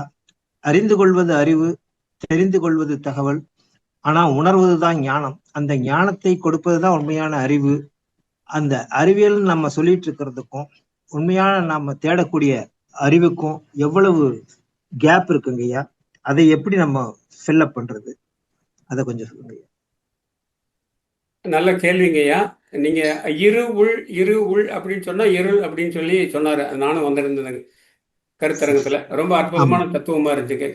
கடவுள்னா கடந்து கடந்து கடந்து கடந்து உள்ள போக போக கடவுள் தெரிவார் அப்படின்னு சொன்னாரு. அதே மாதிரி இருன்னு சொல்லி கடவுளை உள்ள அமுக்கணும்னா அது வந்து இருள் தான் இறைவனோட வடிவம், இறைவனோட தன்மை அப்படின்னு சொல்லி சொன்னார். அதை நீங்களும் அருமையா குறிப்பிட்டீங்க. இப்போ அறிவுக்கும் ஞானத்துக்குள்ள வேறுபாடு கேட்குறீங்கய்யா, சரிங்களா? ஆமாங்கய்யா. அறிவை வச்சு செய்யக்கூடியது அறிவியலுங்க, வெளியிலிருந்து உள்ள வரக்கூடியதுல அறிவுங்க. பஞ்ச பூதங்களை பற்றிய அறிவு ஐம்புலன்களால் நமக்கு கிடைக்குதுங்க. ஐம்புலன்கள் அடிப்படையாக இருக்கக்கூடியது பஞ்சதன் மாத்திரைகள். அந்த பஞ்சதன் மாத்திரைகள்ங்கிறது ஆற்றல் வடிவங்கள். அது வெளிப்படும் போது ஏற்படுகின்ற உணர்வு நிலை தான் அந்த புலன்கள். அது வந்து பஞ்சபூதங்களை உணர்ந்து கொள்ளுது. எனவே புற தோற்றங்களை அறிந்து உள்கொண்டு சேர்க்கின்ற ஞானம் அது அறிவு. அதை எடுத்துட்டு ஏன் இப்படி காற்று இருக்குது, ஏன் இப்படி நீர் இருக்குது, ஏன் இந்த பறவை பறக்குது, ஏன் இதுல மின்சாரம் இருக்குமா, இப்படி எல்லாம் புறப்பொருளை ஆய்ந்து பார்ப்பது அறிவியல். தோற்றத்தை உணரக்கூடியது, அறியக்கூடியது அறிவியல். அது எங்க வந்து ஞானமா மாறுதுன்னு சொன்னா, இந்த பஞ்சபூதங்கள், பஞ்சதன் மாத்திரைகள், அப்புறம் ஞானேந்திரியங்கள், கண்மேந்திரியங்கள், இந்த 20 சேர்ந்தா அது வந்து வெளியில் இருக்கக்கூடிய ஆற்றல்களை, அனுபவத்தை, புறத்தோற்றங்களை உணரும். இந்த உணர்ந்த அறிவை கொண்டு உள்ளிருந்து வெளியில் வரக்கூடியது மனம், சித்தம், புத்தி, அகங்காரம். இது சைவ சித்தாந்தத்தோட அடிப்படை.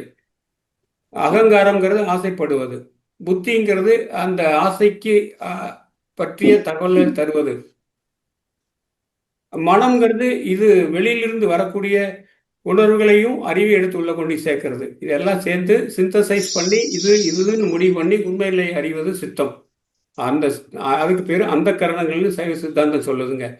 அந்த கரணங்கள் அடிப்படையாக வச்சுட்டு வெளியில கிடைக்கக்கூடிய அறிவை, ஞானம் எடுத்துட்டு வந்து அதை ஞானமா மாற்றக்கூடிய ஆற்றல் சித்தத்துக்கு இருக்கு. எனவே சித்தம் என்பது உயர்ந்த நிலை. சித்தம் தான் ஆன்மாவோட இயக்க நிலை. அது இருப்பு நிலையில் ஆன்மா, இயக்க நிலையில் சித்தம். அந்த சித்தம் என்ன சொல்லுதோ அதுதான் இறைவனோட குரல். அதை வச்சுட்டு வாழ்வது ஞான வாழ்வு. உள்ளிருந்து வெளிவருவது ஞானம், வெளியிலிருந்து உள் செல்வது அறிவு. வெளியிலிருந்து உள் செல்கின்ற கருத்துக்களை வைத்து இந்த பிரபஞ்சத்தை அறிய முயல்வது அறிவியல். அதை தாண்டி இயக்கமற்ற நிலையை நோக்கி மனதை எடுத்து சென்று தியான நிலையிலே பிரபஞ்சத்தை இருந்த நிலையிலிருந்து கொண்டு உணர்வது ஞானம். அதைத்தான் வாசியினி கும்பகத்தால் வழியை கட்டி மண் போலே சுவர் போலே வாழ்தல் வேண்டும், தேசுடைய பருதி ஒளி கிணற்றினுள்ளே தெரிவது போல் உனக்குள்ளே சிவத்தை காண்பாய், பேசுவதால் பயனில்லை, அனுபவத்தால் பேரின்பம் எய்துவதே ஞானம் என்றான் அப்படின்னு பாரதி சொல்றார் அந்த குரு தரிசனத்துல. அதனால இறைநிலையை தியானம் பண்ண நீர்நிலையில் இருக்கக்கூடிய நீர் கலங்காம இருக்கின்ற பொழுது வானத்திலே இருக்கின்ற சூரியன் அதற்குள் தெளிவாக தெரிவது போல மனம் இயக்கமற்ற நிலையிலே, தியான நிலையிலே உள்ளுக்குள் சிவன் தெரிவான் அப்படின்னு சொல்லக்கூடிய கருத்து. அதுதான் மனதோட இயக்கமற்ற நிலை அல்லது ஆழ்ந்த தியான நிலை. அங்கு ஞானம் நமக்கு வரும். உள்ளிருந்து வெளிவருவது ஞானம், வெளியிலிருந்து உள் செல்வது அறிவு. அறிவை பேசுவது அறிவியல். மனதை அதன் அடிப்படை பேசுவது மெய்ஞானம் அல்லது ஆன்மீகம். சரிங்கய்யா, மிக்க மிக்க மிக்க மகிழ்ச்சிங்கய்யா. ரொம்ப சரி, தெளிவான விளக்கங்கள். மிக்க மகிழ்ச்சிங்கய்யா. உங்களுடைய தொண்டு பல்லாண்டு காலம் தொடரணும், எல்லோருக்கும் பயன்படணும். வாழ்க வளமுடன். செய்வோம் ஐயா. நீங்கள்லாம் கொடுக்கிற உந்துதல் தான் ஐயா எல்லாத்தையும் ஓட வைக்குது. சரிங்கய்யா, நன்றி ஐயா. அம்மா நன்றி அம்மா. வாழ்க வளமுடன். நன்றிகள் ஐயா. வாழ்க வளமுடன், வாழ்க வளமுடன். நிறைவான அன்பராக காந்திமதி லக்ஷ்மணன் ஐயா அவர்கள். வாழ்க வளமுடன் ஐயா. அம்மா வாய்ப்பு கொடுத்துப்பீங்க, நன்றி அம்மா. வாழ்க வளமுடன் ஐயா. வாழ்க வளமுடன். முன்னாடி கேட்ட கேள்வியோடங்க ஐயா, இப்ப 7 ஜென்மம் சொல்றோம்லங்க, அது மனித பிறவியோட 7 ஜென்மம். ஒரு ஜென்மத்துக்கு வந்து ஒரு இதுக்கு வந்து 120 வருடங்கள்ங்கிறப்ப 7 இதுக்கு வந்தப்ப 840 வருடங்களுக்கு முன் இது வந்து மனிதருடைய இனமாகவும், அதற்கு முன்பு இருக்கிறது வந்து 5 ஜீவனாகவும் இருக்கக்கூடிய ஆண்டு காலம் அப்படி எடுத்துக்கலாமா ஐயா? அந்த மாதிரி ஒவ்வொரு இதுக்கும் அந்த இதுக்கு கணிப்பு இருக்கும் ஐயா? அது அப்படி ஒரு இயர் ஆஃப் இது வந்து 6வது அறிவு வந்து படைப்பு வந்து 840 வருடங்கள் வந்து மனித இனமாகவும், அதற்கு முன்பாக இருக்கிறது வந்து 5 அறிவு, 4 அறிவு, 3 அறிவுங்கிற மாதிரி காலங்கள் வந்து இயர் ஆஃப் இது இப்படி எடுத்துக்கலாமாயா? வாழ்க அது வளமுடன். பார்க்கலாங்கய்யா. அது வந்து ஒருமைக்கல் பாங்கற்ற கல்வி இளமைக்கு மேமா புடைத்துங்கிறா, அதனால 7 பிறவிங்கிறான். ஆனா நீங்க அதெல்லாம் சொல்ல முடியாதுங்க. இப்போ நீங்க வந்து பஞ்சு வந்து மண்ணில் தான் இருந்து செடி வருது, செடியிலிருந்து தான் காயாகுது, காயிலிருந்து தான் அது முதிர்ந்து பஞ்சா மாறுது, பஞ்சு தான் வந்து வெளிப்பட்டு துணியா மாறுதுங்க. துணியும் காலத்தால சில துணிகள் சீக்கிரமே கிழிஞ்சு போயிடும், சில துணிகள் நீடித்து நிலைக்கும். ஆனா இந்த நிலையை பெறுவதற்கு அப்படிங்கிற அந்த பரிணாம வளர்ச்சியை வந்து நீங்க சொல்லலாம். இது மாதிரி தான் புல்லாகி பூடாகி புழுவாய் பல்வரமாகி கல்லாய் மனிதராய் பேயாய் கணங்களாய் அது வரக்கூடிய நிலை வந்து மனித நிலை. அதுக்கு அப்புறம் மனிதன்லையும் இந்த அறிவு நிலைகளை வச்சு பிரிக்கிறான். அதை வந்து சித்தாந்தத்துல 3ஆ பிரிக்கிறான். சகலர் 3 கர்மாக்கள் இருக்கிறவங்க, அடுத்து பிரளய கலர் அவங்களுக்கு 2 கர்மம் இருக்கும்.